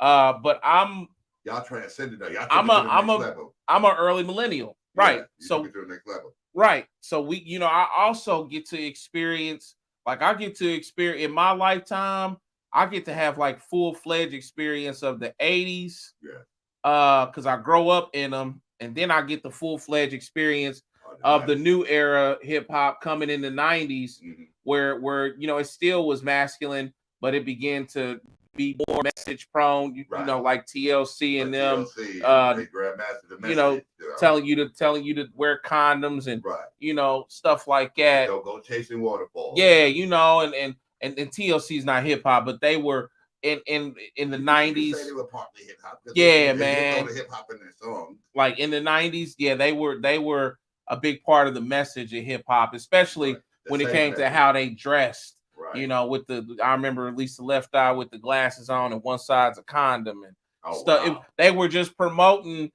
sexual protection, and they were promoting, these things that, black folks couldn't go and learn about in other outlets and other facets. So hip hop was, trying to give you this message to protect yourself, not just because of early pregnancies, but STDs and everything else. Mm-hmm. So and AIDS as well. AIDS was very big coming out of the 80s. 80s, Yes, sir. So if you're like attached to that era of hip hop, then you're gonna have a problem seeing rappers that look like these guys, and girls. Yeah, and girls, coming aboard into your beloved, Your safe sanctuary, which was which is rap. Yeah. But here's the other side to that. The other side to that you have to realize is everything evolves and everything grows, okay? Yes, so supposed to. That's right. And when it came to hip hop has always been something that has been in the forefront. Yes, and it came and just took over in herds. It took over, Asian culture, and they began to emulate hip hop. And to this day, when you go to Asia, like they listening to 90s hip hop over there, 80s hip hop and 90s hip hop. That's where their awareness is. Like when you go to Asia and them, they don't know, most of them don't know Young M.A. They don't know this little guy, Lil Nas X. No, they not up. They know the old school. When I went to Europe and when I was walking through the streets in Amsterdam, I remember I stayed on the street in Amsterdam. It was called Hammerstraat. Hammerstraat. That's the red light district. No, not far from it. But what's the language? It's Dutch. That's Dutch. Yeah. So and on my street, I stayed because I was in there for about a week and some change. I stayed in a building that was on top of a convenience store, and this convenience store was just wonderful, man. It sold breakfast, and they made orange juice from scratch every day. Like it was, it was orange juice unlike any orange juice I ever had in the States. It was amazing, and man, to give you a clear cup, and it'd be man, it's perfect. But you walk down the street, and I would get out for the day and walk down Hamistrat, and all the bars and all the places just hip hop. Big, I'm hearing Biggie Smalls. Wow. I'm hearing Tupac. Wow. I'm hearing Wu-Tang. Wu-Tang Like Clan. this was the stuff I was hearing as I walked down the streets, and at a place where you never thought you would hear something that's right. like that. That's right. You know, this is all the way on the other side of this is the other side of the water right here. On the side of the world. That's right. You know, and that's what they played, and those are considered the staples of what they know when it comes to hip hop culture. They play that music as if it is in top 10 rotation today. Wow. That's how they was playing it everywhere I went. Even when I went to the mall, by the way, when you go to the mall in Amsterdam, you have to pay to use the bathroom. Yeah, you literally have quarters in a dispenser in the door. I used to be the old days out here. Yeah, and not quarters, but their currency. Yeah, the Dutch equivalent. Yeah, the Dutch. Yeah, their currency shares. Some of their currency shares copper and the not silver, but the other material that looks like silver, that when they stopped doing silver prints, they made the nickel or whatever that is. Their currency is like a combination of both. Some of them coins, and you walk into the bathroom and you have to put that before you open the stall door. You can't go under, you can't go over. That's right. That's right. So, but yeah, you could be in the mall and you hear them. That's what you hearing. You hearing Wu-Tang, Biggie Smalls. I just remember hearing that. You know, a lot of places I went, like they was banging the hell out of Biggie, man. Biggie, so wow. yeah, and it was crazy, you know. So, but if you come from that era of hip hop, then and you really have an issue with integration, you're gonna struggle with accepting these new guys, and not just these new guys, but guys that favor that lifestyle, the alternative lifestyle. What I will say is that hip hop it's grown beyond us. It's something that was created in a climate of desperation, out of where my man right here that sits in front of you is from. Yes, New York City, Centric Street. Like in a time where kids, when they walk down these streets, it was desolate. It was buildings that were down to rubble. It was broken glass. Kids were literally, that was their playgrounds. Like kids was going outside, you know, playing in rubble, like broke, like busted down buildings. That was kids. Glass. Yeah, that was their playground. Yeah. And I understand, coming and living in those conditions, and hip hop being the tool that was like a motivating force in your life.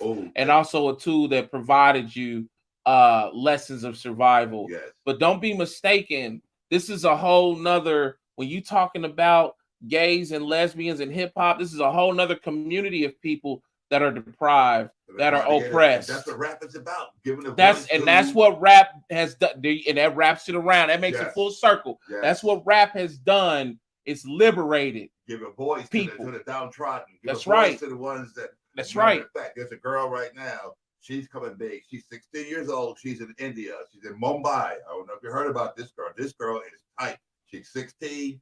She's a rapper. You should hear it. She got run and she rapping it in the Mumbai language. I heard it the other day. I was like, wow. And she was coming up strong. And she said, I love rap because rap gives me a voice, because I live in a hut that's put together a plastic tarp and a mud roof. And, this is my way, to get my message out, because the rap is the voice of the downtrodden, of the ones that suffering injustices. And I stood up and I gave her an applause. I said, this girl at 16, and of course she's in India, which is a heavily caste society. So her neighbors and stuff are yelling at her parents, don't let her do that. It's devil, it's this, it's that, it's not, But she's just trying to find a way to get her voice heard and to get herself out the slums of Mumbai, And if you ever get a chance, I wish I knew her name. I just heard her in passing, but she was rapping hard. I didn't know what she was rapping about. But you hear her bars were tight. He kept it at the level, kept it with the round. It was excellent. It was nice to hear. I mean, I hear raps from around the world, Israel, Africa, and stuff. But Mumbai is coming. Yeah, Mumbai is coming. But it's all about the injustice. Why do we have to live in mud huts? Why we got to be trapped in the caste system? Yeah.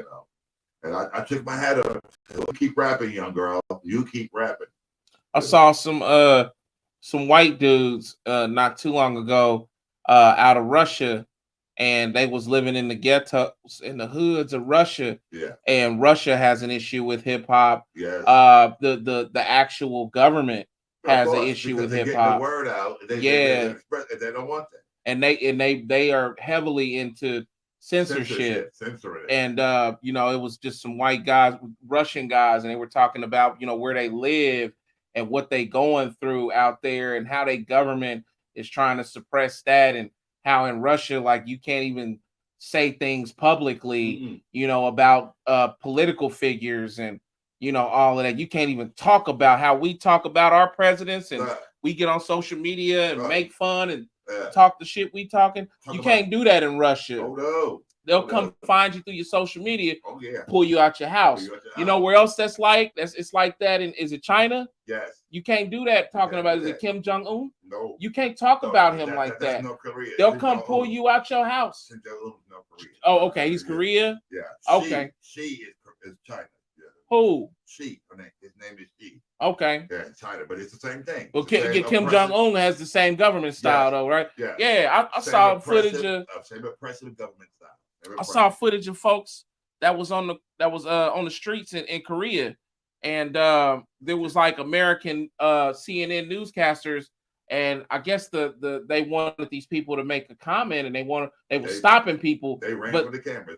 Some people, most of them did, but then some people stopped. And then like the police, they were like police equivalent, like military. They was like, it's against the law for you to talk on camera. Right. You can't, and the people had to go. Yes. And then they told the camera people they can't talk to you on camera without permission. They control every level of life in these other countries. So these youngsters, they see us on TV and on social media, and we look like this, and we rapping, and we telling our stresses. And we telling about the things we want to make us free. Right. And we living in some of our freedoms as well. And we pointing out injustices. And we pointing out injustices. So then those folks get motivated because of their fatigue, being tired of being silenced and controlled. That's what you know what I mean? That's what happened with the Arab Spring. Once one country started, it started on that. Everybody else. You see how rap is a tool for that. Yeah. Rap is for the folks that are unheard. It's the voice for the people who are unheard. Yes. You know what I'm saying? That's one of my biggest sentiments to the game is being able to speak and tell stories, because I'm a storyteller. Freely. Without being censored or being, And what I promise you through my brand and music, when it comes to the music side of it, is to give you stories that I lived or stories that I experienced vicariously, so that you don't have to suffer the same circumstances. Right. You can see it coming and you can get out before it happens. Yeah. And that's what rap was designed for. So you can't, to bring it around to the main point, when you see these guys that look a little different than what the average rapper looks. But they still have a message. They still have a message. And you see these guys wearing colors that the average rapper don't wear, pink and whatnot. And you see these guys wearing cross-gender clothing. You can't exclude them, because they're human beings, and they have something to say, and they got something to give to the world too, regardless of their sexual preference. Man, they're going through a struggle just like the rest of us. My biggest lesson I could say in life, when I'm talking about this issue, and God rest his soul, is my cousin, and his name was Joe Hodges. We called Joe Hodges Little Joe. Adrian, Little Joe. Corey, that was your cousin. Mama, that was your nephew. And yours too, Pop. The family affair. My cousin was gay, and he came from a time when it was the 80s era. And I'm sorry, LGBTQ listeners, but in that time, gays, they was real gays for real. They were like, they really lived the life. Flamboyant. They really was, flamboyant. They really had no shame. They weren't about to let anybody make them feel any way about it. And they knew that the world was outside ready to beat them to the ground. Beat them down. And Because that's how it was in 80s era. Like gays had it extremely bad. Yeah. If you want to talk about today, because sometimes the LGBTQ community pisses me off because they've made extreme progress, and you got and you got an entire culture of blacks that haven't made close to a third or a fraction of the progress that you've made because of your abilities to come together and band together against whatever circumstances. But yeah, but don't forget, like, and we're still disenfranchised as a black people. So to my black LGBTQers, keep that in mind while you rallying against your white, brothers and counterparts inside of the LGBTQ community. Keep in mind that your original battle, that your lifelong battle is on the forefront of looking like this. Not on the gay shit. You know what I mean? But first, this your first battle. Because you live and die with this. Right. You can hide sexual orientation. You can take the dress off and the makeup off. You can put a suit on and they'll never know. Mm-hmm. That's how most of the gays lived in the 50s when you was vilified for being gay. Right. White men was gay, like white men like FDR. Yeah. That ran the FBI. They like to keep his name on the building. But he was a in the closet like homosexual. Lyndon Johnson, the president. Lyndon B. Johnson as well. Yeah, do your research. Did his best to support every gay every gay activist because he was fighting against himself. Mm-hmm. He was a cross dresser and a whole thing. Yep. That's why Lyndon B. didn't want to do another 4. Yep. That's one of the reasons. And not to mention the dangers of witnessing, like, his predecessor be gunned down in broad daylight in front of the world. So Lyndon B had a lot to hide. But like I said, FDR, he was a proud homosexual when he was with him and his guy. Study that. Like, that's the 50s. So when you get into the 80s, it was real. Like gay dudes was getting their heads really knocked off after clubs and really getting stomped and really getting beat into the ground. And it wasn't no cops or reporters or facets that really cared to voice their stories because they was gay. Right. And then if they was black and gay, you was even less significant. So Joe Hodges comes from that time, and I got to learn from him. And he was a gay man that he proudly wore it at night when he went to the clubs and club. He was in full dress from head to toe, at full asking for it. Yeah, everything. That was with his pack of guys, and they went out like that. Mm-hmm. They lived it, and he died from AIDS. Yeah. So he lived and died by it. Yeah. So I thank God I got to learn from him before seeing how culture has presented the new and present version of the LGBTQ or gay community. I don't knock you guys, except for in the instance of thinking that your struggle is more important than a struggle of an entire culture when you're dealing with blacks. Right. that still suffer from plus years. That still suffer from post slavery conditions. But I don't knock you guys, but for nothing but that. But when it comes to the hip hop, I share the platform with you, and you should be able to get your word out. You should be able to just like I do. Yeah. And you can thank Joe Hodges for that because he was my teacher in this subject in this area. Hey, and I remember growing up in New York, there was a thing where the cops busted into a gay bar. That was the whole thing that set off the whole community in New York. That we knew there was an LGBTQ community, and the cops, because these were all Irish cops. The person they don't mind doing is busting some heads because that's what they were trained to do. Yeah. And they broke into this. They went into this gay bar, and it was in Lower Manhattan. I forget the name of the bar, but and busted a bunch of gay people, and it made national news. And that's when they came out, and that's when they got a permanent fixture in New York City. Yeah. Man, look at that. Like back in the 70s, 70 something. Yeah, like this is in a time when being gay cost you your job, your life, your family, your house. Like it ain't like today where it costs you a couple of a couple of remarks on social media, or write up or something. No, y'all don't suffer the same. No. Y'all burden of being being gay. With physical violence. Nah, not like this. Not like the 80s was. Boy. Thank them ones before y'all. Thank that one dude that came out of San Francisco, that black brother that was a cross-dressing homosexual that died with AIDS and did a lot for the community out there. I can't think of his name, but he was a singer as well. Yeah. Thank that brother. You know what I mean? Like, he's like y'all's foundation. He's like the beginnings of y'all's DNA for y'all struggle, you know. And then you got people like Johnny Mathis, who's a closet gay. You know, people say Johnny liked it like that. You know, yeah. Johnny Mathis. This is growing up between with me and Mama's time. You know, he was one that was most closeted and nobody knew until it came out that he liked other men. Hey, look at this, and this is a great point. Hold on, before I say that point, Corey says, what about the thing that people say was going on behind the scenes? Yeah, that's crazy. You know, and when it comes to entertainment, it's always that ethic about something going on behind the scenes, or you having to commit yourself to some kind of organization or something like that. Yes. You know, I feel like the funny part about those behind the scenes stories and things, they seem to just be ever present in Black music.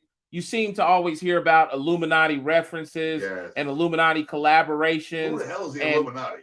Yeah, and by the way, who are they?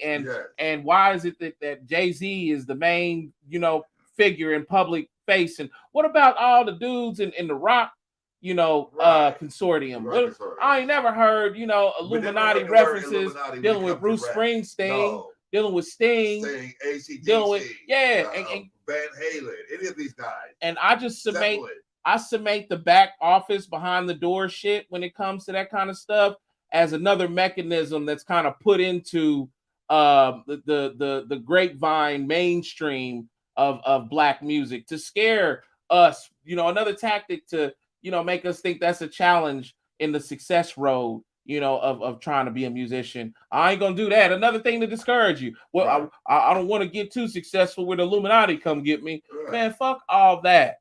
Because at the end of the day, if they do exist, then you don't have to be a part of them. And guess what? That may mean that you don't get to get $1 billion marker. Right. But then again, really, you can do things that breaks that. That's up to you and the products and the services that you provide. At the end of the day, the people make that call. So you can think if organizations are behind the closed door conversations can stop you if you want to. But, I would like to say that them are things that are put in place to discourage Black folks because you never hear about them in the consortium amongst white folks. And there's plenty of ever-present, super successful white musicians that they've never been affiliated with Illuminati conversations. Yeah. If anybody should have been Elvis. And you'll never get to hear about Elvis. You just get to hear about Elvis getting robbed for his lifetime from a manager and dying on a toilet bowl. Oh, sorry about that. That hurt. I'm sorry. Died on a toilet bowl. And look at Whitney Houston. How come a mother can die in a bathtub? And a daughter follows not that far after. Everybody say Illuminati. And then here comes man. I can't really speak for that behind the closed doors. And I've spoken to, stars, folks like Young Bleed that'll, he'll tell me about, he told me about rituals. Nah, but he said Erykah Badu was a part of an Illuminati facet and she participated in a ritual.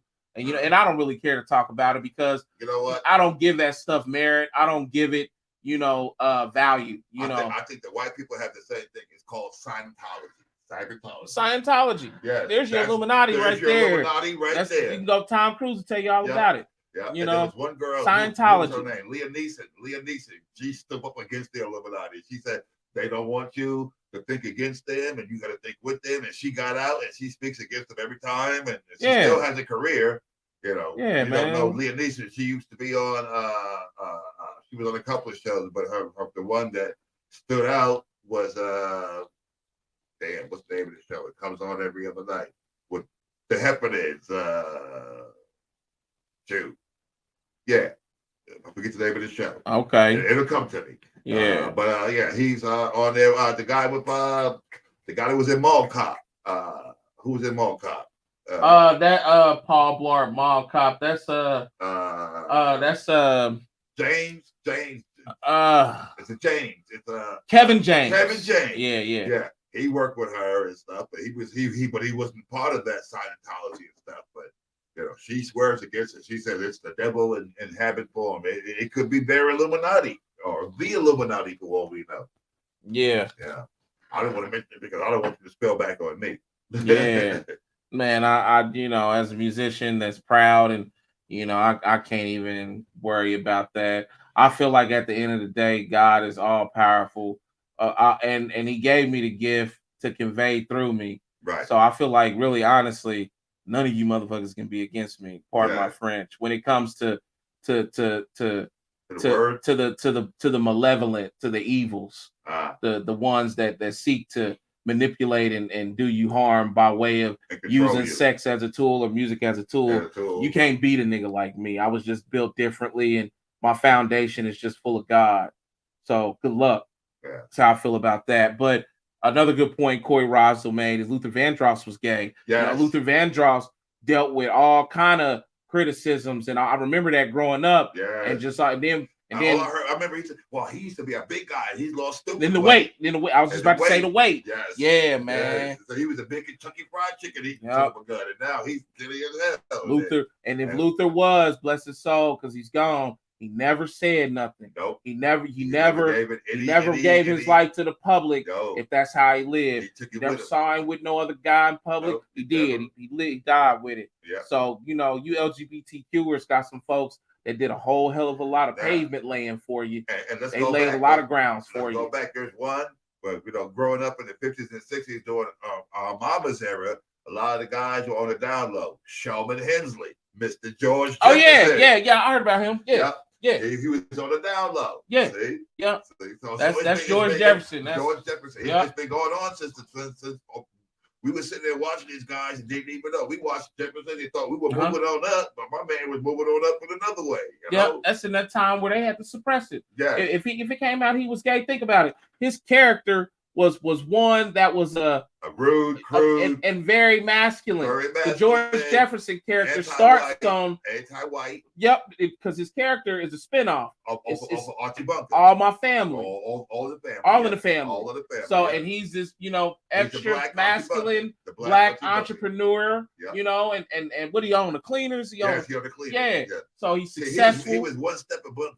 Bunker was a worker. He worked at the dock, but this guy was graduate up and owned his own string of cleaners. Yeah. He come around Archie Bunker to remind him that I'm doing better than you as a black man. And that was their whole thing between their character. So then the spinoff comes, and then you got him as George Jefferson. And think about if it comes out that he's gay, how that would just decimate that show. It would have. So these guys didn't say nothing back then, and they carried it with them. And they called it the down low. Yeah, and then like my man A-Dog said, Teddy Pendergrass. Yes, sir. Yes, sir.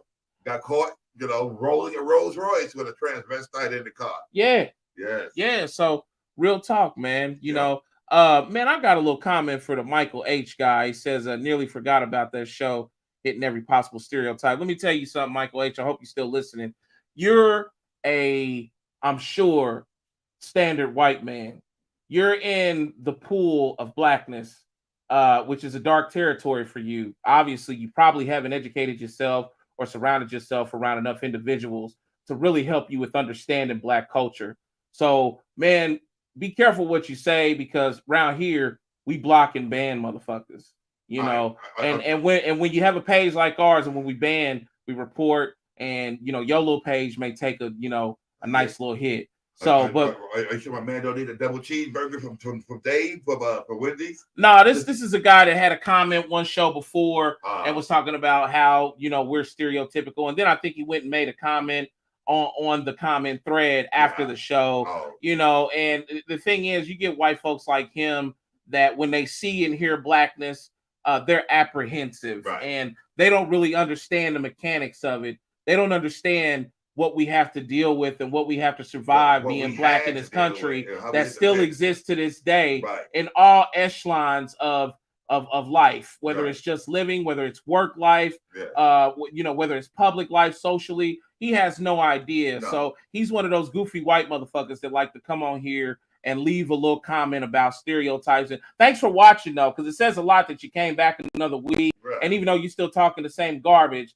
I'm glad you're here, because maybe this is the one place that you could draw from to get you some kind of education or get you some kind of awareness of what it is when interacting with black folks. Because obviously you haven't had a lot. Right. You probably grew up in a place where you only had one black friend or none at all. Mm-hmm. So stick around, man, and get your notebook pad and a pencil out. And hopefully we can help you out. But what I don't want to do is end up cussing your ass out, because we don't let folks disrespect the platform and disrespect the information that we bring. We bring information that's helpful to our community.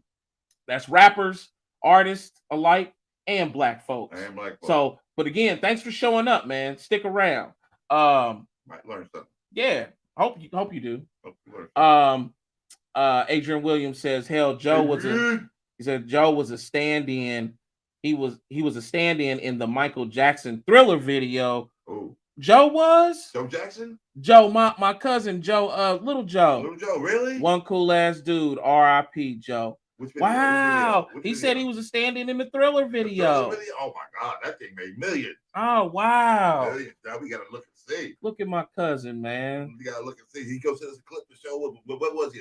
He can't send me no clips, but I would have to holler at Adrian, and then maybe we'll watch the video together if Adrian knows. But and point him out.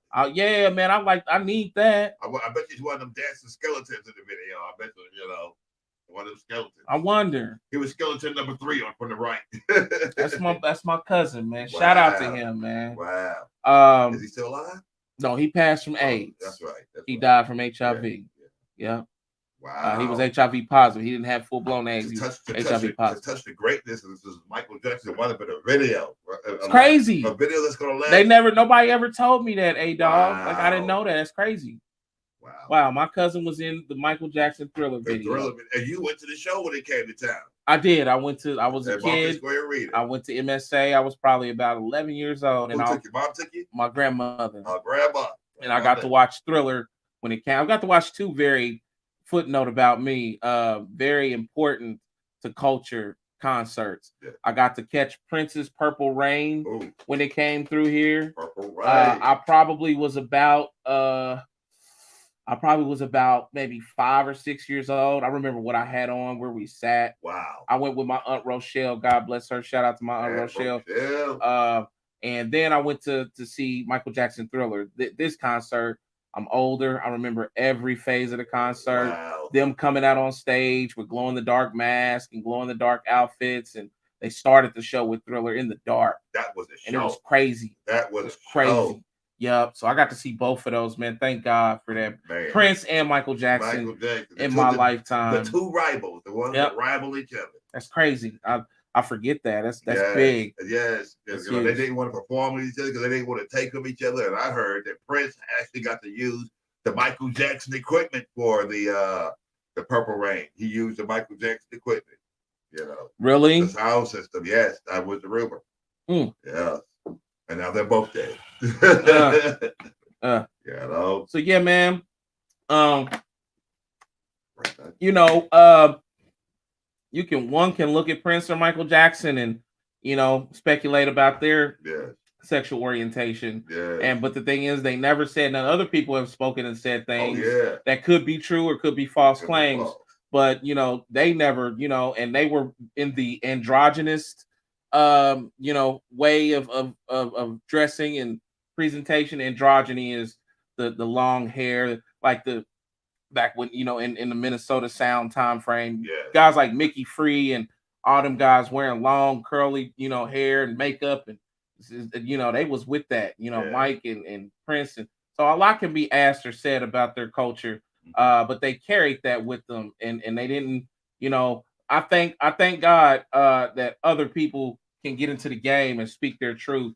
People that don't have to carry it anymore, and people that can just be themselves. This is what hip hop gives people a home to. And just a footnote to the jerk off Michael H. If you're still watching, what we talking about is acceptance in a game where the world doesn't accept this group of people. probably people like you that don't accept gays and got something snide or some kind of negative remark to make about gays. We talking about a realm of music made where soldiers and gangsters dwell, and the acceptance of people like them being able to come inside of it and be they self. And soldiers was on Yeah, the front so line. you can take your stereotype and shove it up your ass, because this ain't about stereotypes. This is about living and being able to brother and shoulder to shoulder with people that are different, that have a different message and a different struggle, and we able to still voice it through this microphone right here.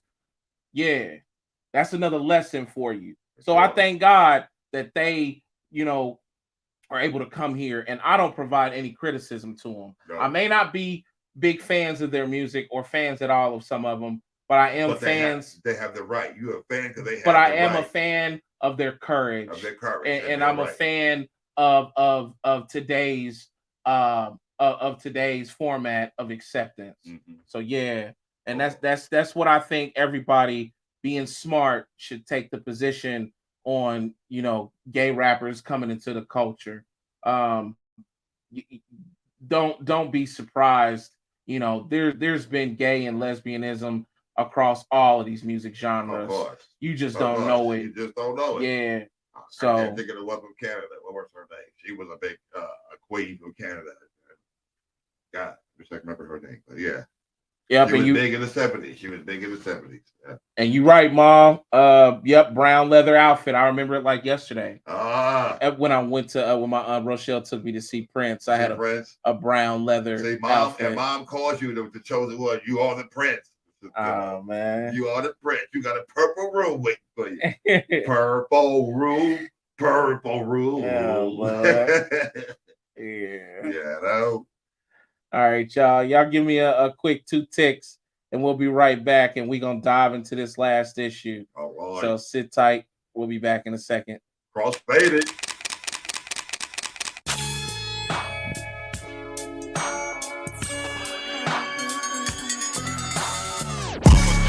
I'ma stay fresh with Kicks Casserole. Cop the latest with Kicks Casserole. Nothing less than Kicks Casserole. I'm at my best with Kicks Casserole. I'ma stay fresh with Kicks Casserole. Cop the latest with Kicks Casserole. Nothing less than Kicks Casserole. I'm at my best with Kicks Casserole. Look, nigga, I'm dumb fly. Every time the sun rise, murder classrooms with my fresh since junior high. Fucking up the cafeteria, Columbia 11 highs. Chicks cutting hella eyes while I move with a smooth stride. North Carolina from head to toe, freshest that you know, and that remains from then on into tomorrow. So I'ma stay getting figures, macking bitches, getting bigger, and fresh from head to toe with Kicks Casserole.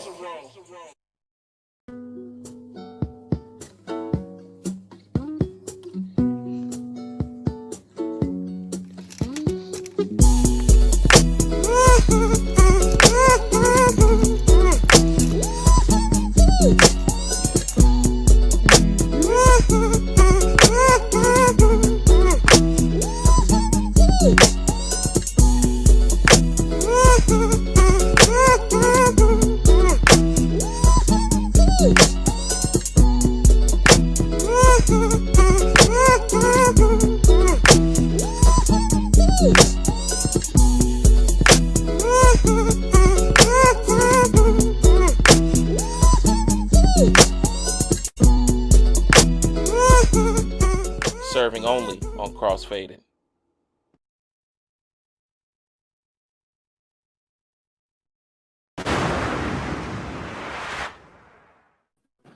Yo, we're back. So we are going into that was a great subject right there. That touched a lot of stones right there. Yeah, it did. And God bless the gay rappers, man. Yes. Come on in, gay, man. Bisexual, homosexuals, whatever you are, as long as you work and you tell the truth, come on with it. Come on in here and do your thing, man. Do your thing. Nobody's gonna judge you, nobody's gonna put you down, nobody's gonna discriminate against you, because we're all under one label, and that label is rap.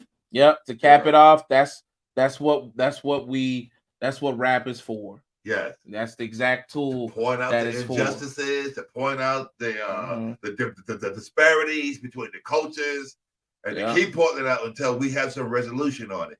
And my man wanted me to tell you, Michael H., for the folks like you that don't understand, these things, we got a nice Dave's double cheese Wendy's burger for you, straight from the Louisiana restaurant that the young lady got hers from. You can be down for 2 months and you can figure out yourself. Double patties, a septic shot, and E. coli waiting just for you. And 2 months stay in the hospital, bro. Yeah, you let me know where to send it, Michael H. Yeah, Michael H.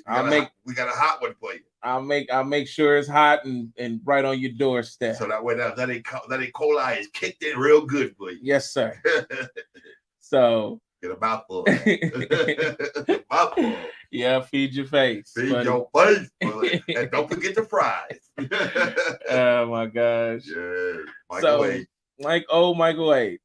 So today we're in a phase of the culture where everybody's getting a piece, and it's been like that, you can say since the beginning, but today it's even more prominent.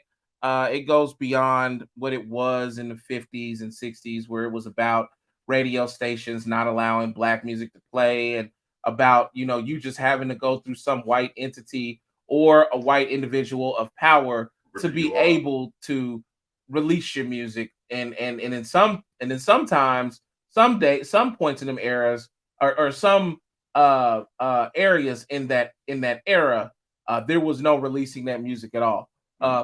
To release your music, you had to release it through a white artist, and they had to cover it for your music to get out. And and that's before like blues really became prominent and was something that was Delta made.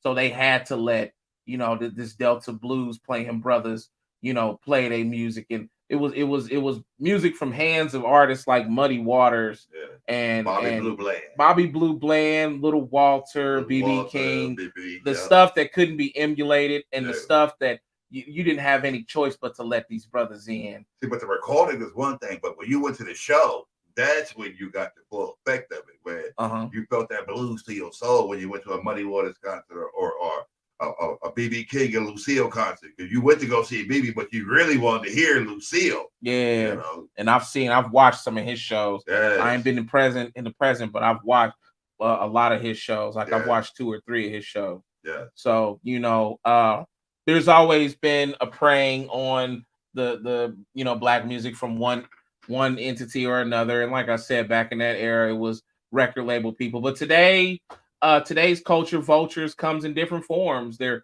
vloggers that want to sit up and videotape and interview Black musicians and get them to talk about their history so they can incriminate themselves and find charges brought against them from some interview that they did, some obscure interview from the past. And so you say you didn't do this, but what about this? I've got the old trap. Folks like Vlad from Vlad TV getting you to talk about crimes that aren't out of statute of limitation range, and then they come around and lock you up a few months later after the interview.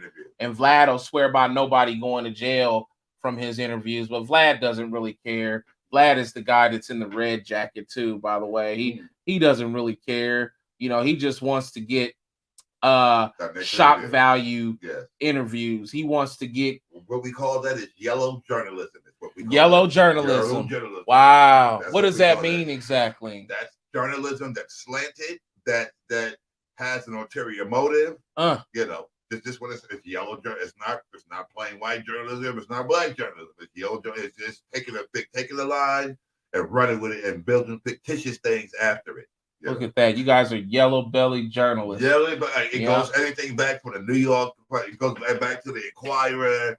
All these the tabloids. They call those tabloid sheets yellow journalism sheets. The Inquirer. Who's the other one? The Inquirer is a big one, but there's other ones. They are the producers of yellow journalism. Look at that, man. Look at that. Yeah, man. And guys like Adam 22, those are the 2 guys to the left over there. And they're like, they're like the smutty side of the Culture Vultures section. You know, TMZ, yeah, things like that. They looking to get dirt one way yeah, or the other. yeah. It's all about the dirt. They want to see your worst moments. Your worst moments. They want you brutally embarrassed. Right. They want to see, you know. I watched the interview not too long ago, like maybe about last week, where two black podcasters. The name of the show is called $1 Million Worth of Game.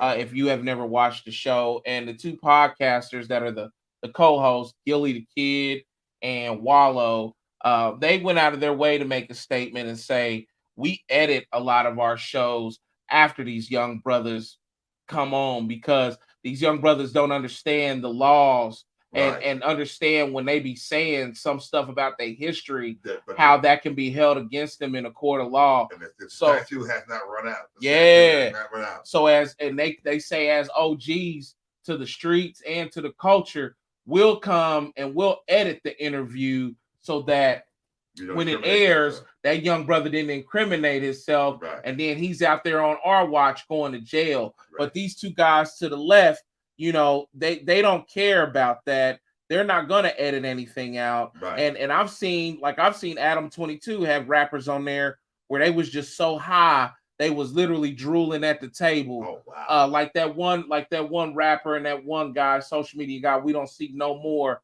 I forgot his name, but he used to walk in the fast food places and take the food and run out. If you know his name, put it in the comments. He went one time into a Krispy Kreme's and act like he was gonna buy a whole 12 pack of donuts, and he turned around and ran out. That's his thing. He didn't literally went to jail over his pranks, but he was on Adam 22's show and just high as hell and slobbering, and Adam watching him fall out the chair. And you know, that's the kind of stuff they want. They want to see us. Is Adam black or white? Adam is white, and so is Vlad. They're both white. So they're contributing to the downfall. What they're right, doing. And them are culture vultures. Yes, those are culture vultures. No matter what impact and where I land, because I'm going to land in a very impactful area when it comes into entertainment abroad, and especially in hip hop. I will never do and put this. Make sure you keep this clip because this will be something that they'll play. I'm sure. I'll never do a Vlad TV interview. I'll never do an Adam 22 interview. I never heard of them, but I won't do them either. I'll never do them because at the end of the day, they don't give a damn about me, and they don't give a damn about brothers that look like me. They just want to see us in humiliation. Period. Being called out That's by the it. cops. They worried about likes and clicks and views. Yes. And they want to see us at our worst and capture it so that they can turn around and feed it to their audience. That's the vulture. That's culture vulture. That's culture vulture. Yes. Yeah. Those are culture vultures. Then there's other kinds of culture vultures. Okay. You know, like I got a picture of Elvis in the picture. I consider Elvis a culture vulture because if you remove black influence, you have no Elvis.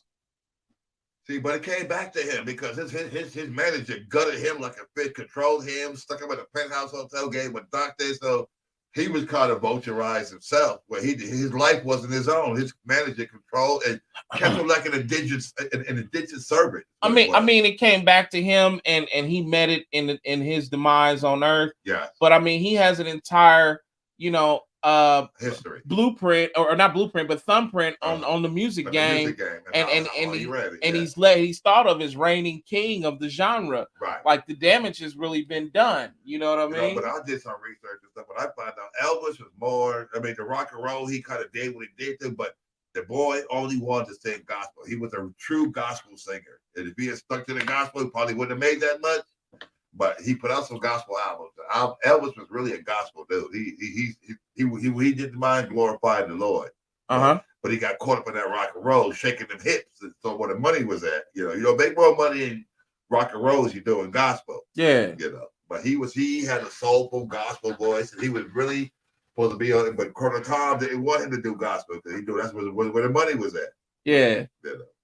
Yeah, man. And I mean, if you're gonna take from anybody, take from the stuff that's public domain that's already written, the gospel songs, the scriptures and stuff, and turn that into your thing. And you could have had a whole religious revival, but he wanted to go for the fast money. Colonel Tom did, and got him into the rock and roll. Yeah, and gimmick him up and stuff. But the rumor has it Elvis was a gospel fan. If anybody heard anything about that, agree with me, let me know in the comments. But that's what I heard. Yeah.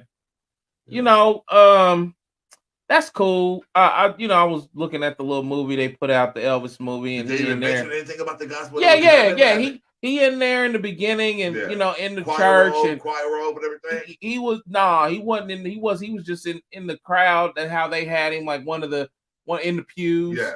And but he was One of the congregants. but he was entranced. He was entranced with the pastor, and the you soulful know, sounds and all of the all the sounds. voices. Yeah, Yeah. the same way he was entranced with the guitar players and the piano players looking through the windows of the juke joints. Yeah, going you to know, the juke joints and stealing that shit. Yeah. I mean, I get that, man. You could say, one hand could say Elvis grew up in the environment. He, Right. He's a product of his environment. that I mean, okay, I understand that. I understand. He grew up amongst black folks. He was, in Memphis, poor and this and Memphis, that. Tennessee, right? Memphis. I believe it's two. I think it's like it's a weird name of Tennessee, man. Yeah. Some kind of But Memphis claimed him though. Memphis claimed him. Memphis said he's ours. He was our son, Yeah, hey dog, his name was Boonk Gang. That's the dude. Boonk was the guy running into places and stealing stuff, running out. Yeah, Boonk. And today happens to be my Aunt Rochelle's birthday. Shout out to her. I was just talking about her. She the one took me to see Prince in the brown suit. You will forever be in her debt. Yeah. She took you to see greatness and you didn't even know. Absolutely. Wow. And Mike Culver chimes in and says, "What's up, fellas? Just tuning in." Shout out to Colbert. Hate to cut us off. We'll go right back to it. But like I said, if you guys need photography, videography, please. You need sound. If you need sound, even sound in some instances, you need editing. Hit up Mike Culver. What's his website? He got a website? He doesn't have a website, but hit him up on Facebook. Hit him up on Instagram. He's Mike, easy to get find. An email. Mike, you gotta get an email. I know he's got one. Yeah. I think it's Endeavor Studios at gmail.com. I want to wear that on a t-shirt, Mike. Yeah, but don't quote me on that. Just hit up Mike Culver, or you can message me on Instagram at Omega Classic Records, and I'll shoot you over Mike Culver's information to communicate with him. I got to meet Mike last weekend, and guess what? I was richer for knowing that man. Yeah, I was richer for knowing that man. Guy, man. Yes, sir. I was so happy you introduced me to him. Shout out to you, Mike. I'm still here, Mike. Colbert. But yeah, man. One hand of the argument can be said, Elvis was from this background but however you want to put it, man, it's still a cultural appropriation ethic in there. Yeah. It's no different than how country music treats African American country artists, and they have to go through a lot of I guess show and prove or a lot of exemplifying themselves as a country artist in order for acceptance. Who was the biggest? I think Burl Ives was the biggest country artist, but he was the first black artist. It was in the country with the Burl Ives, or I'm not sure. Yeah, he was one. I mean, a black guy doing country, just like a black guy doing rap. Look at Hendrix. Hendrix was a brother. He couldn't make it in America. He had to go to England in order to get his bones. You know. Yep. And a lot of them, Nancy Wilson, she couldn't. Eartha Kitt, Yeah, man. They couldn't make it here. They had to go overseas and get accepted in France and all these other countries. And then, just like my nephew, like I was saying, he couldn't make it here because not for lack of talent, because they wouldn't give him a chance. So he had to go to Germany and come back and do the damn thing, And that's okay. That happens, when you have to, you kind of have to earn your bones someplace else. Yeah, you kind of have to travel to sow your seed, Yeah. But I mean, in terms of culture appropriation, that's Jimi Hendrix carrying his seed to England. When I look at Elvis, I mean, he dances like, sings like, and creates like, black musicians. And that's why you get folks like Ray Charles that, he'll tell you, I don't buy into the King stuff. I don't buy into So that's another form of your culture, your culture vultures. People say that Justin Timberlake falls in that category. Really, Justin? Yeah, I hate to hear that because I love Justin Timberlake, but people will say that about him, because and they've said that in the early years because of his sound being close to Michael Jackson's. I don't hear it. People will say that. Who else have they said that about? That was singers.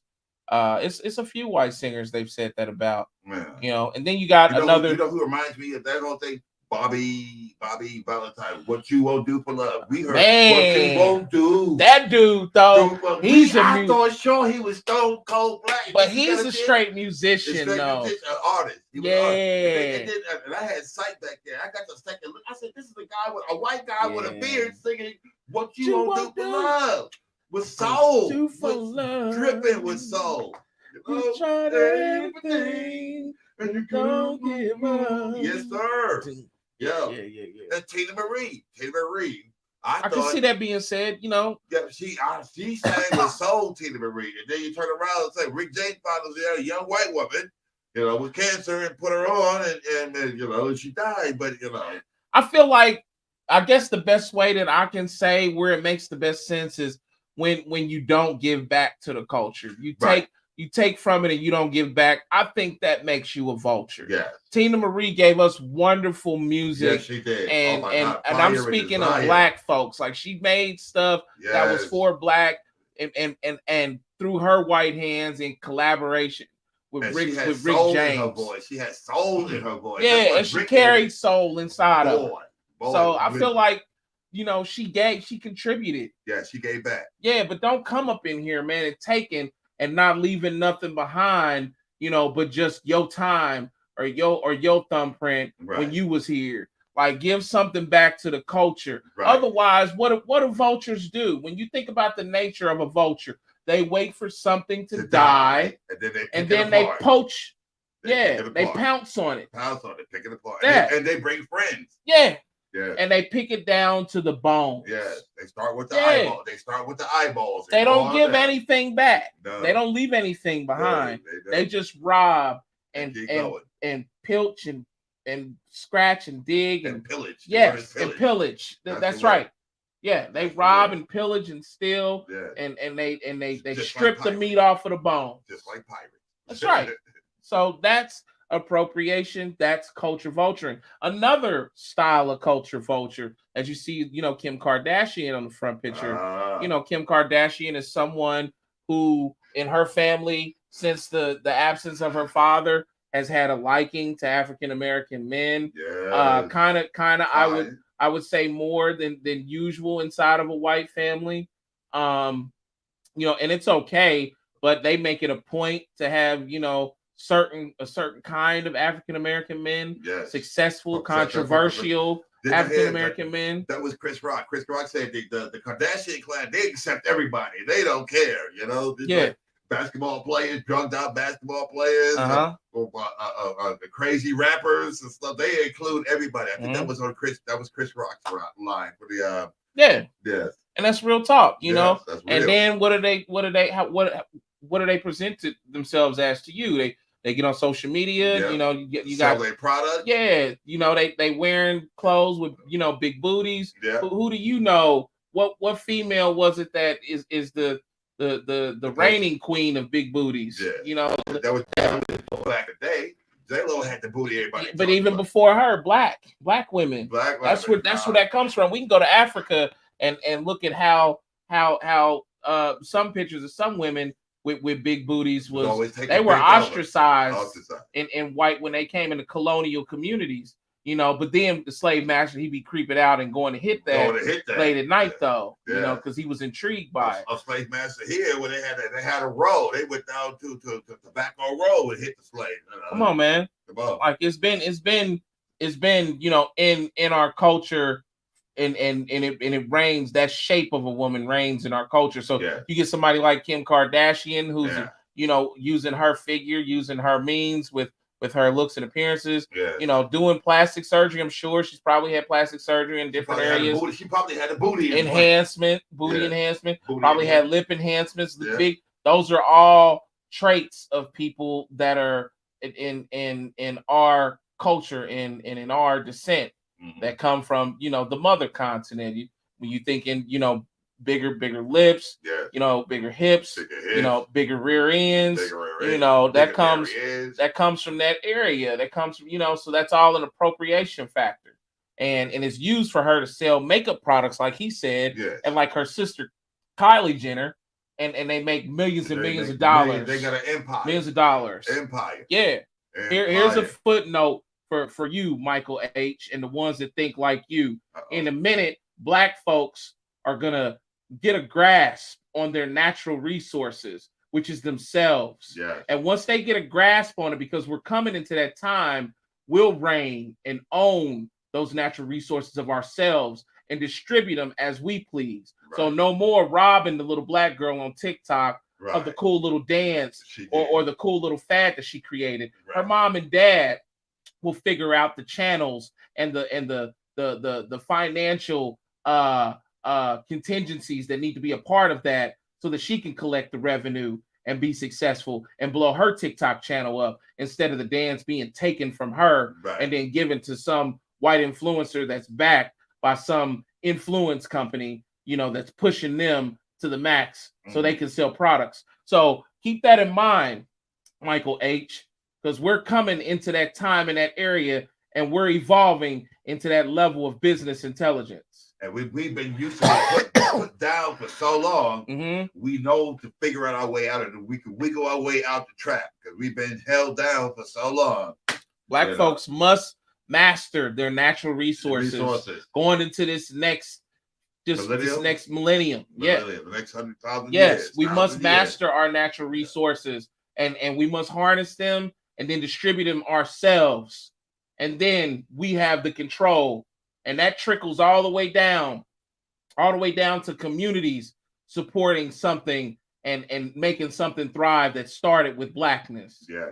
That goes, what happens next inside of communities? With you start to see the financial shape come about in these communities. A shift. You start you see that shift. You start to see Black schools, Black grocery stores, Black, harness our shit now. It's not even Black. Like I said, I was talking about the girl from India. She lives in, like I said, a mud hut with a tin roof, and she's trying to get the voice out so she can step up. But she's telling the truth.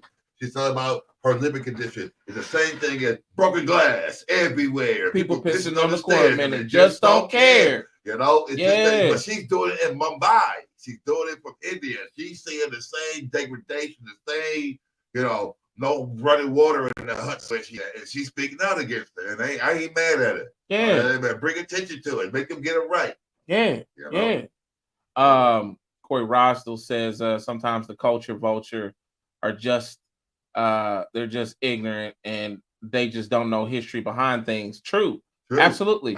And they don't care. They see dollar signs, and they rape and pillage. All they need is signs. All they need is dollar signs. That's all they need. Yep. Example, everyone's saying Angela Reese was doing the John Cena, and it was Tony Mayo started the waving of the hand in front of the face. So real quick, sports story. Yes. Two girls were playing basketball against each other in these two big colleges. One of the colleges is LSU, and that's the college where the Black girl is. Right. And I can't think of the college where the white girl's from. Probably was Connecticut. Probably the female Huskies. I can't remember. Were they in the Final Four? It probably was. Probably. Yeah. That's why we're talking about it. It had to be recent. It was very recent. So it had to be Connecticut because they won it. So, but the white girl in the game previously, she does makes a big play, and then she does the John Cena "You Can't See Me" face, where he takes the hand and waves it fast across the face on either side. Yeah. So then she's playing against the Black girl the next game or the next couple games later, and the Black girl does it to her after a big play. Oh, it was a crime, wasn't it? She was vilified across social media. Wow. And not across social media, but vilified as far as in terms of the NCAA and dealing with, folks of the NCAA. But folks in the media, some folks in social media would take her, her stance, next to her and, hey, it was cool when the white girl did it. Right. But, poetic justice. What goes around comes around. It should be that. And I believe they end up beating the white girl's team. Wow. So, the white girl had done it and it was cool. And, oh, wow, look at that when she did it.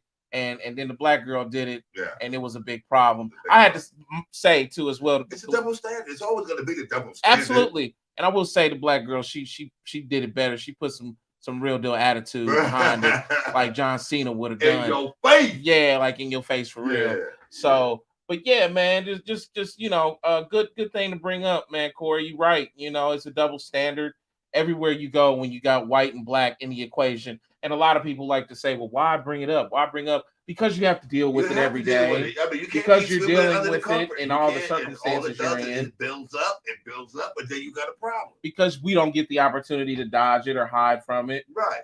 That's why. Because we have to. As soon as it happened, guess what? As soon as it happened, wasn't there 20, 30 Mike and cameras in her face and the whole thing? And she was vilified, like you said. Because we have to deal with it on a daily basis. That's why. Yeah. So, to the Michael H's out there, you guys got to get your head out of your culo, as my Hispanic friends would say. Culo. Yeah, Vaya con fleco en el culo, man. Yeah, for real.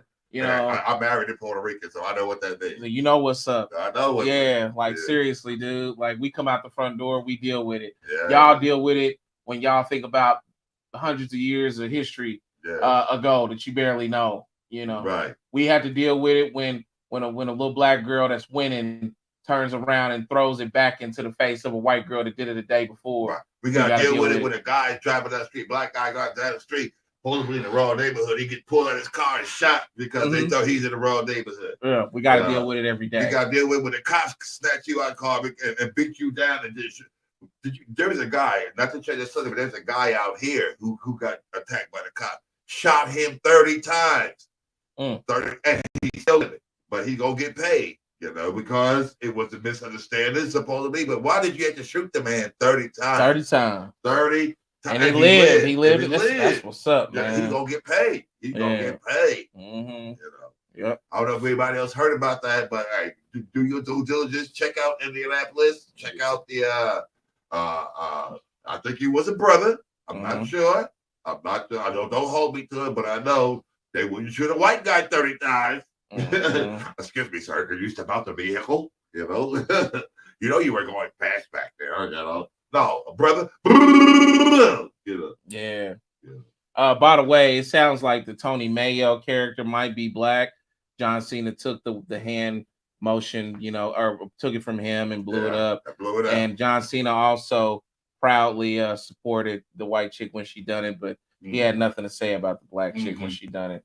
It's a lot that can be said. You can say, "Oh, well, she did it. It was already done." Right. It's you can say, "Oh, well, she didn't have as much couth as the white girl." Either way it goes, it's the same gesture made inside of the same circumstances. Right. The only difference is black and white. Yeah. Which is always the linchpin difference, isn't it? Yeah.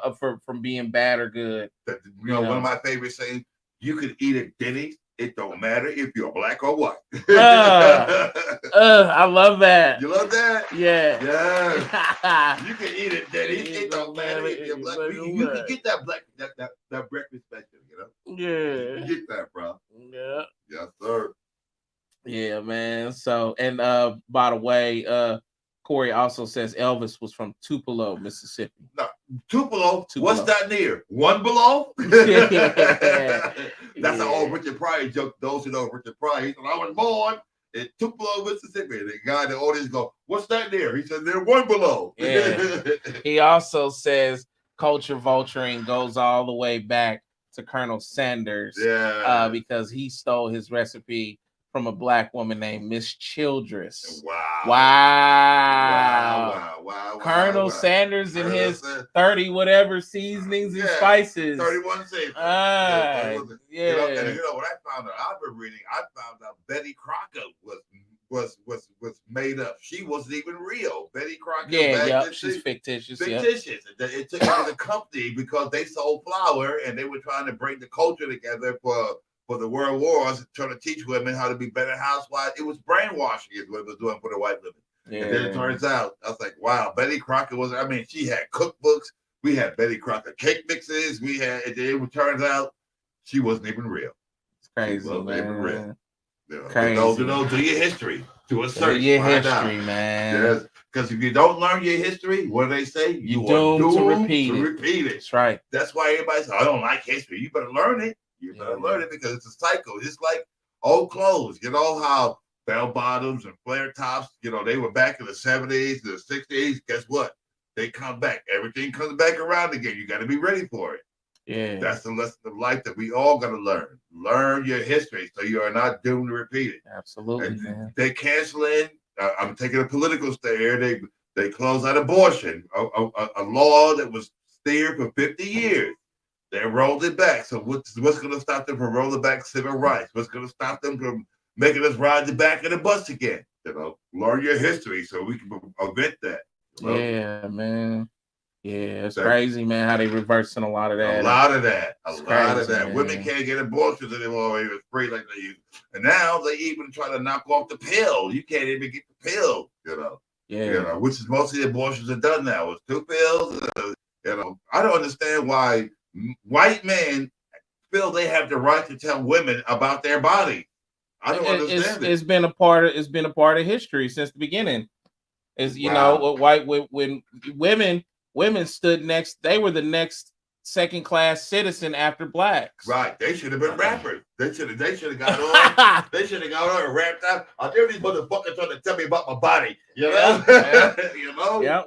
That's how, when America was established, to purchase land, the requirements were you had to be a male. Yep. First requirements, yep. You had to have the funds, and then you had to be a white male. A white male. Mm-hmm. It's a history. Yeah.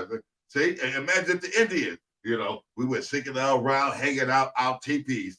Some white guys got on the boat and gave us feces. I want y'all to remember too, man, that a lot of these 50 states, they still got a lot of these old laws on the books. Jim Crow laws. Yes, that they left well enough alone in their territories. So, Mr. Michael H., it's always going to be a battle. It's always going to be a conversation that's uncomfortable to you and the people that are like you. Most of these states are Republican, led. The judiciary is Republican. They're blocking out voting rights. What does Michael H. say about that? How come, you got to show ID? Michael H. is probably cool with his wife not being able to vote. Oh, yeah. He's probably one of them. Keep her at home, chained to the stove, barefoot and pregnant. Yeah. Going back to the old-fashioned way. Yeah.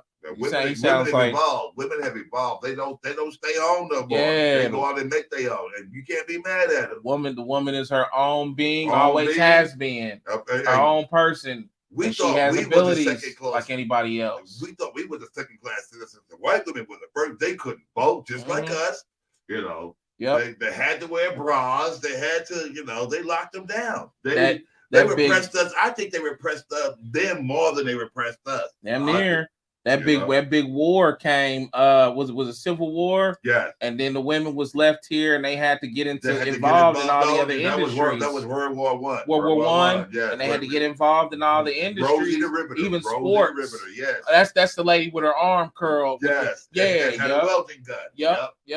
They had to get involved in all these industries to keep businesses going while men were fighting a war across the country. The war effort, Boy, these people, they had women, recycling grease. They had women, doing all types of things for the war effort.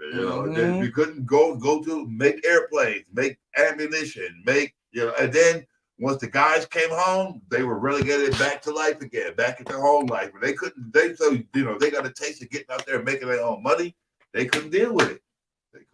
Oh yeah, by the way, great point from Lizzo Thomas. Yeah. Mr. Michael H. Sundown towns are still real. Ooh. So we have to be careful. Sundown towns, elaborate for me, please. Sundown towns is when you travel to some areas where if you weren't white or from that area, then you better be out by sundown. Oh, wow. Yeah. Wow. There's a lot of sundown towns in Indiana. Really? Yes. Wow. I've ridden through one. I rode through one with Young Bleed. Wow. There's some sundown towns that still have the signage out there that says we are a sundown town. Can you name one? I cannot off the head like that. Wow. But I remember we rode through one. It was me, Bleed, and we had another guy with us named Will, I think. And we had to get off to use the bathroom real quick. It was dark and it was almost no lighting. Wow. And we came across some signage of some sort that wasn't welcoming. I can't think of the words that is said. I've seen sundown town literature on signs in different areas, but I remember we seen a sign that wasn't welcoming, and we hurried up and got back on the interstate. Yeah. This reminds me of I was in New York, going to Long Island. New York, they got trains to go everywhere. This train was going to Long Island. I was going to go see a friend of mine and stuff. And we got off the train. There was a big old sign, no blacks allowed. And I was traveling with my brother. You know what my brother said? Well, I'm not black, I'm brown. Yeah. I said, oh, wow. Oh, wow. You just don't get it, do you? You can't eat it if you're black or brown, And my brother, this guy who I thought was more enlightened, he said, oh, no, I'm not black, I'm brown. I was like, wow. Nah, brother. You just don't get it, brother. You just don't get it. Yeah, Corey says Iowa is a place that has Martinsville. We all know about Martinsville. They got black jockeys on their front lawns, for what I hear. When I went to the casino not too long ago, Rising Sun, Indiana. Yeah, we saw black jockeys coming through the town. At the front of the driveway. Wow. Yeah, we was like, look at this. We not coming back here no more. Get the hell out of here. We sure did. There'll be a lynching rope, and Yep. Adrian Williams says. A-Dog says John Cena admitted he was watching a 50 Cent video with Tony Yayo dancing. That's where he got the "You Can't See Me" hand wave, and it went on to become a worldwide thing as his own.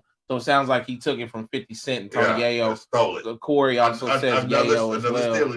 Yeah, that's what I meant about harnessing Vulture. That's what I meant about harnessing the things that we create. It's going to come into a point in time when we know how to control these things, all the way down to even just dances and gestures, where we know how to have some sort of legal control over them. Right. And you can't just come and take them and rob and pillage us. You have to give acknowledgement where you got it from.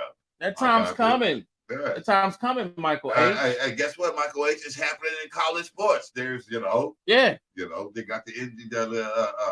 identifying thing. College guys are getting paid like they're supposed to now. No more sneaking in under the table. No more sneaking in prostitutes and stuff. Yep. Everything is out there. You gotta pay these kids now. Yeah, you gotta pay these kids. And they should. All the millions of dollars that the colleges make. And you got a kid, you want him to play ball and go to practice two times a day for however many 100 games a season, and he can't even go and sit down and eat somewhere. He can't even get a decent meal. Can't get a decent meal. No, man. No. Hell no. See? But the whole college sports thing is still shaking out, though. We still haven't figured out now with the whole thing with the portal. Yeah. And you guys know about the portal, and then with the licensing. How do you say it? The same thing you was talking about with Tupac. What's it called? The license thing, the image thing. What do you call it? You know what I'm talking about with Tupac, where you had to picture a thing like NFTs. NFT, yes. That's a big thing. That's where the money's coming in. Absolutely. NFTs in college sport. Now, Corey and A-Dog can probably attest to this. They know these boys, because of the licenses imaging, they are making money that they should have been making years ago. Years ago. Instead of worrying about, you bought your mom a house, the school bought your mom a house, the school bought your mom a car so she can get you, Yeah. It's a whole thing. It's a whole thing. Before we close that topic out, Sulphur Springs, Texas, and Alice, Texas, are also sundown areas, sundown towns. Something caught out there. Who I know? Somebody. My best friend is moving to Texas. She's moving to Fort Worth. As a matter of fact, she's on touchdown today. She's been here. I knew her from New York. She followed me out here and lived her life out here. She said, "There's nothing left for me out here. I'm moving to Fort Worth." So I said, "Be careful out there, lady." Fort Worth. Fort Worth, Texas. There it is. Texas. All right. I don't know if it's but she's a church fair woman. She ain't gonna be out there causing no trouble. We went to high school together, so nice. Yeah. Nice. Yeah. All right, y'all. Yeah.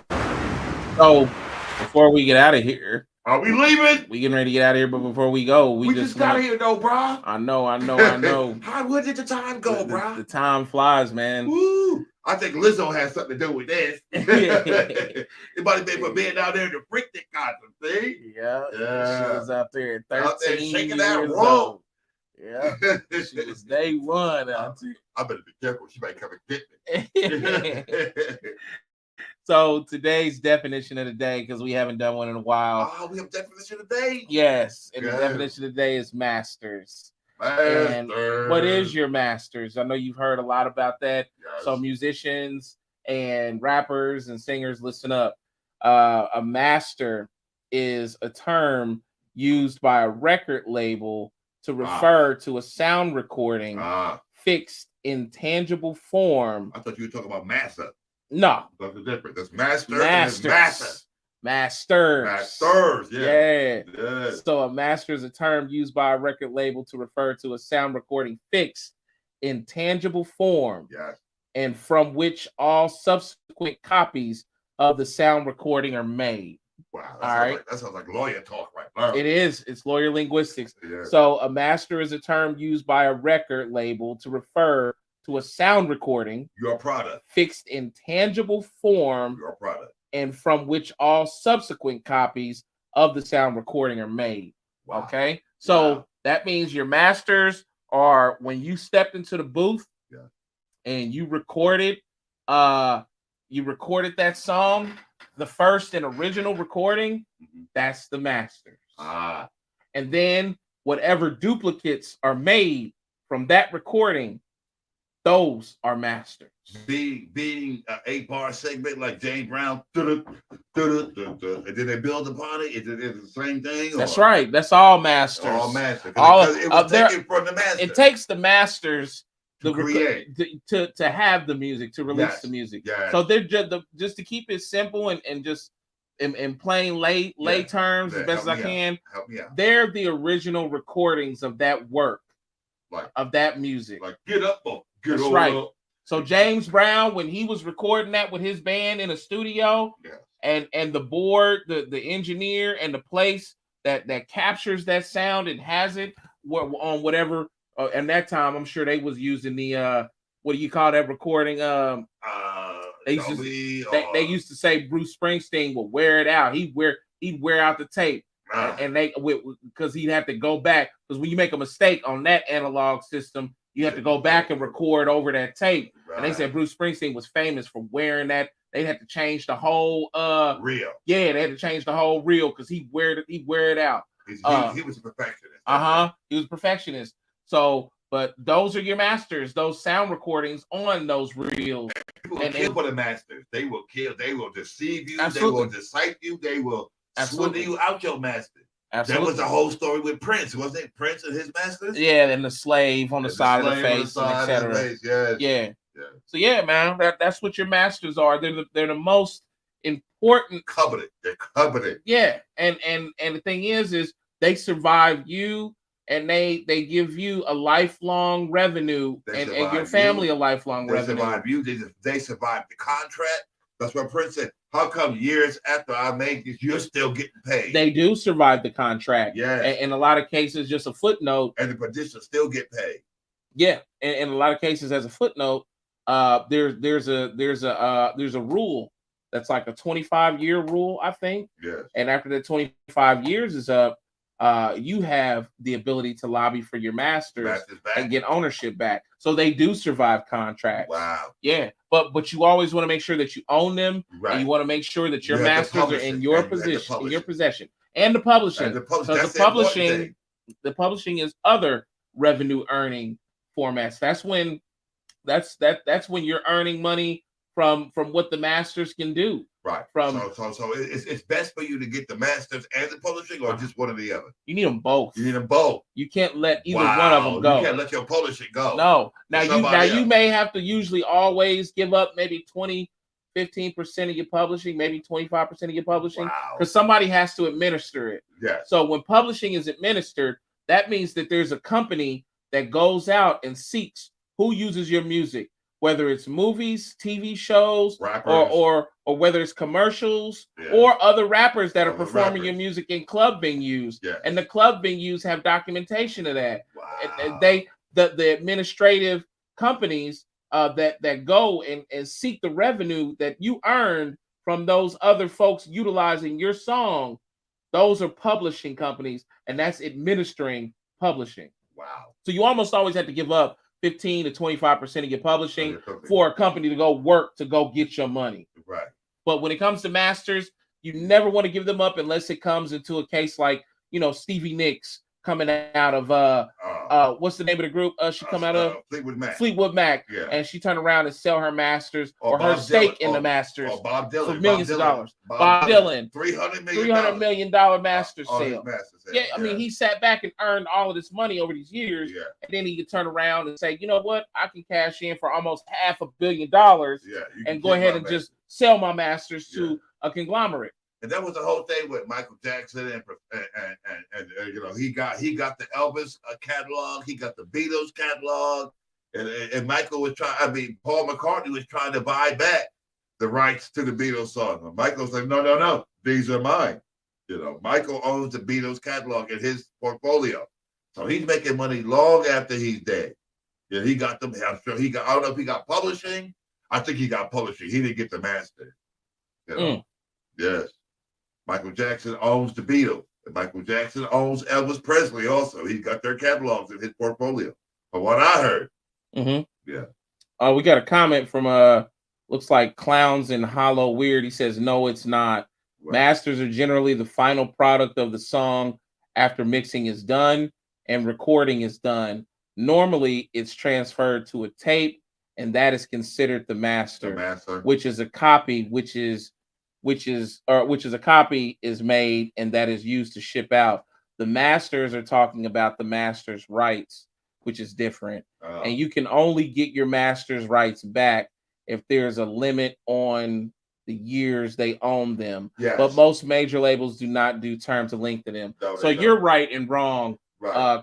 Collins weird because I heard about Taylor Swift going through the same thing. She was fighting to get her masters. Taylor Swift did a re-record. Yeah. So she went around and remade the masters. Right. So she stepped around that way, which is one way, Clowns weird, that you can get around masters. Go do your research on Taylor Swift and her entire situation with the management figure that she worked with, which is the same gentleman that signed Justin Bieber. I can't think of his name, but she sidestepped him and re-recorded and got her masters back. Wow. So you're partially right. You're not fully right. Yeah. And a lot of what you said is what I said. When those masters are captured originally, when those songs, those recordings are captured originally, those are the masters. Right. I don't know about her getting sued about that, but I do know that music is still up and available, and she still has it for her fans, and she still is distributing that music. So, I mean, it is what it is. Whatever it's counter to what she's actually doing in the community with her music. She did. So, but thanks for the explanation. Even though a lot of what you said is what I've said, and also which is documented in the definitions here, which is inside of a very important. I forgot the name of this manual, but it's a very important manual that deals with industry music business definitions. Right. But yeah, I appreciate that. I don't know about her getting sued again, but I know that music is still available. Yes. And there's artists like Cameron that also went around and re-recorded to accomplish those same things. A lot of musicians are doing that because they have the ability to sidestep the major labels and get that music back in circulation and redirect their fan base to it so they can make the money. I have a question. What's more important, getting your masters or getting the publishing, or are they both the same? No, they're not the same. They're different. Which is more important, getting your masters or getting your publishing? Prince sound like getting his. I can't say if one. I would say the masters is the most important, but you need them both. You need them both. You got to have them both. You got to have a hand in. You got to have them both. Yeah. You got to. Well, thank you. I didn't know. Clowns and Hollow Weird. I worked for Sony 15 years. Ooh. LOL as a seasoned guitarist. I've worked in music for most of my life, and I've worked alongside legends like Young Bleed, A&R reps like M80 out of California, who's home to E40, Cannabis, Rakim, and more legendary artists that are older than you and I. Rakim, I know Rakim. Yeah, and I get a lot of game and knowledge from that gentleman who's an A&R right now. So it doesn't mean because you were a guitar player for Sony that it trumps anyone's intelligence. No. You just have an inside eye the same as I do. Right. But make no mistake, Basters work in the format that I said, and as well as you said in some extent. But I mean, to Taylor's lawsuit, it doesn't matter because I guess it's not, finished or it hasn't been seen through, but the girl has the music up and the girl drives her new fan base to her re-recorded masters. So, but I appreciate your 2 cents. And she got fans that's behind her 100%. They won't buy nothing unless she says so. She got a following, Taylor Swift. Absolutely, she does. She got and she just launched a new tour, and and there was a whole thing about who was it? It was Taylor Swift and somebody else. God, I hate when I had to do a little break. Somebody who's going on concert and they're not going to have as many shows, but Taylor Swift is going to have more shows. She's going to make more money than this person. I can't remember who the person was. Well, we're gonna think on it. We got Elton John. Elton John. Okay. Because Elton has been touring for like years. He's on his Goodbye Yellow Brick Road tour, and he's like, I'm established. I don't need all these shows, but he's doing shows, a lot more shows overseas. And Taylor's doing a lot more shows, in the country of the United States, but, because he refuses to do any more shows in Europe. But then again, she's a country artist, and country ain't as big in Europe as it is in America. Right. So she can make more money here. And Elton has got the market out in the European market because he's Elton John. Yeah. Yeah, man. So she's still going. She's still going. He's still going. Yeah. So is people like Cameron that also sidestepped and re-recorded masters. So where's Cameron out of? I've never heard of Cameron's out of New York. Oh, I should have known. Out of Harlem. And he re-recorded the majority of his catalog, especially the Def Jam catalog, in order to get the revenue for those new, masters and for those songs that he's never really received revenue for. So yeah, guitar playing is one thing, but knowing the business is another thing. Yeah. And I don't know how much business you know. Right. Sounds like you might know a little more hearsay than business. Right. But yeah, man, thanks for the 2 cents. Thank you. Nonetheless, y'all, I know it ain't a rush, but we're getting ready to get out of here because I'm looking at signs for us to go. They telling us that we need to roll, and we don't want the show to end abruptly like last time. But final thoughts, man. I'll say on the final thought. I got one too. Huh? I got one too after you. Okay. On a final thought, we welcome gays and lesbians to the hip hop community. Yes. Do your thing. Don't let nothing stop you. On another final thought,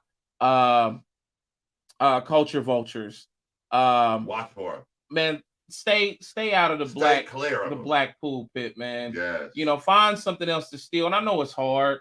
I know. Steal, you said? Find something else to steal. Find somewhere else to steal. Wow. I know it's hard because we're so cool. Be like Elvis.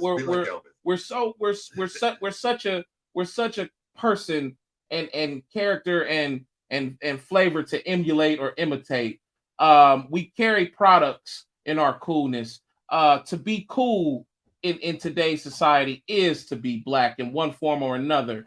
So nonetheless, don't rape and pillage without giving the credits. Don't take and rob and that where we come from on our side of the fence, a lot of our family and a lot of our friends are broken people, folks that are broken and financially broke. Yeah.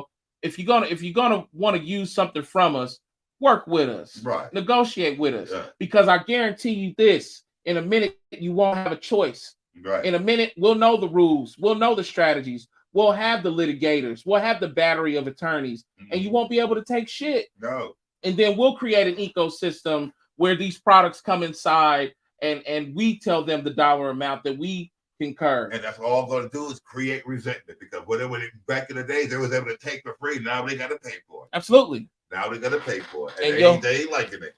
And you're right. And your final thoughts, brother? I feel that, we learned a lot today. And I think that I lost my thought. I'm sorry, man. You got me. You railroaded me. I can't remember what it was. I'm sorry. Okay. But also, I want to remind you that we got National Basketball Association tonight. Watch them Lakers. Watch them Timberwolves. See if the Timberwolves can pull it out, or can they beat the Lakers, send the Lakers home?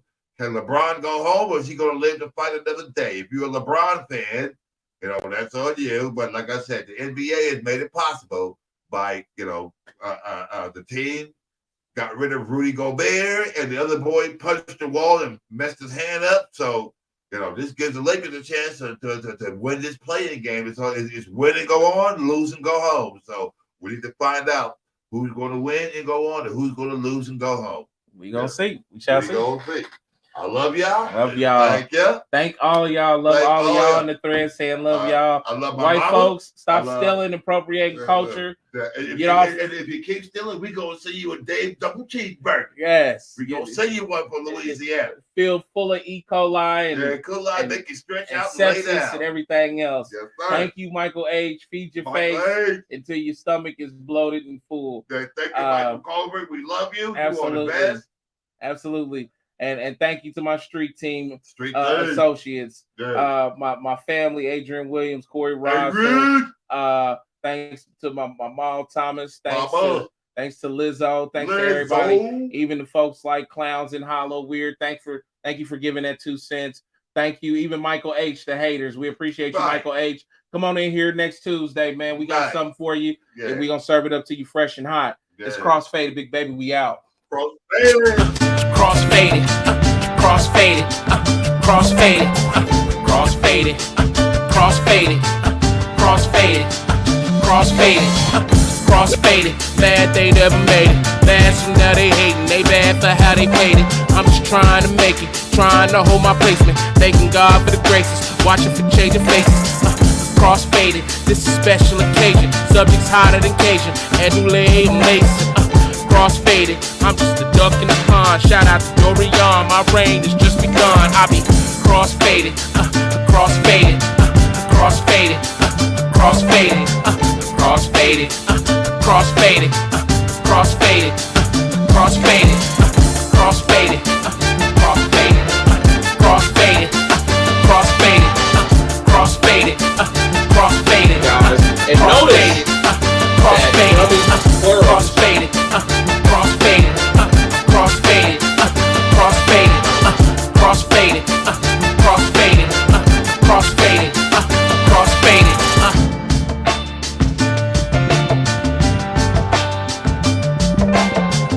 Well, you ready?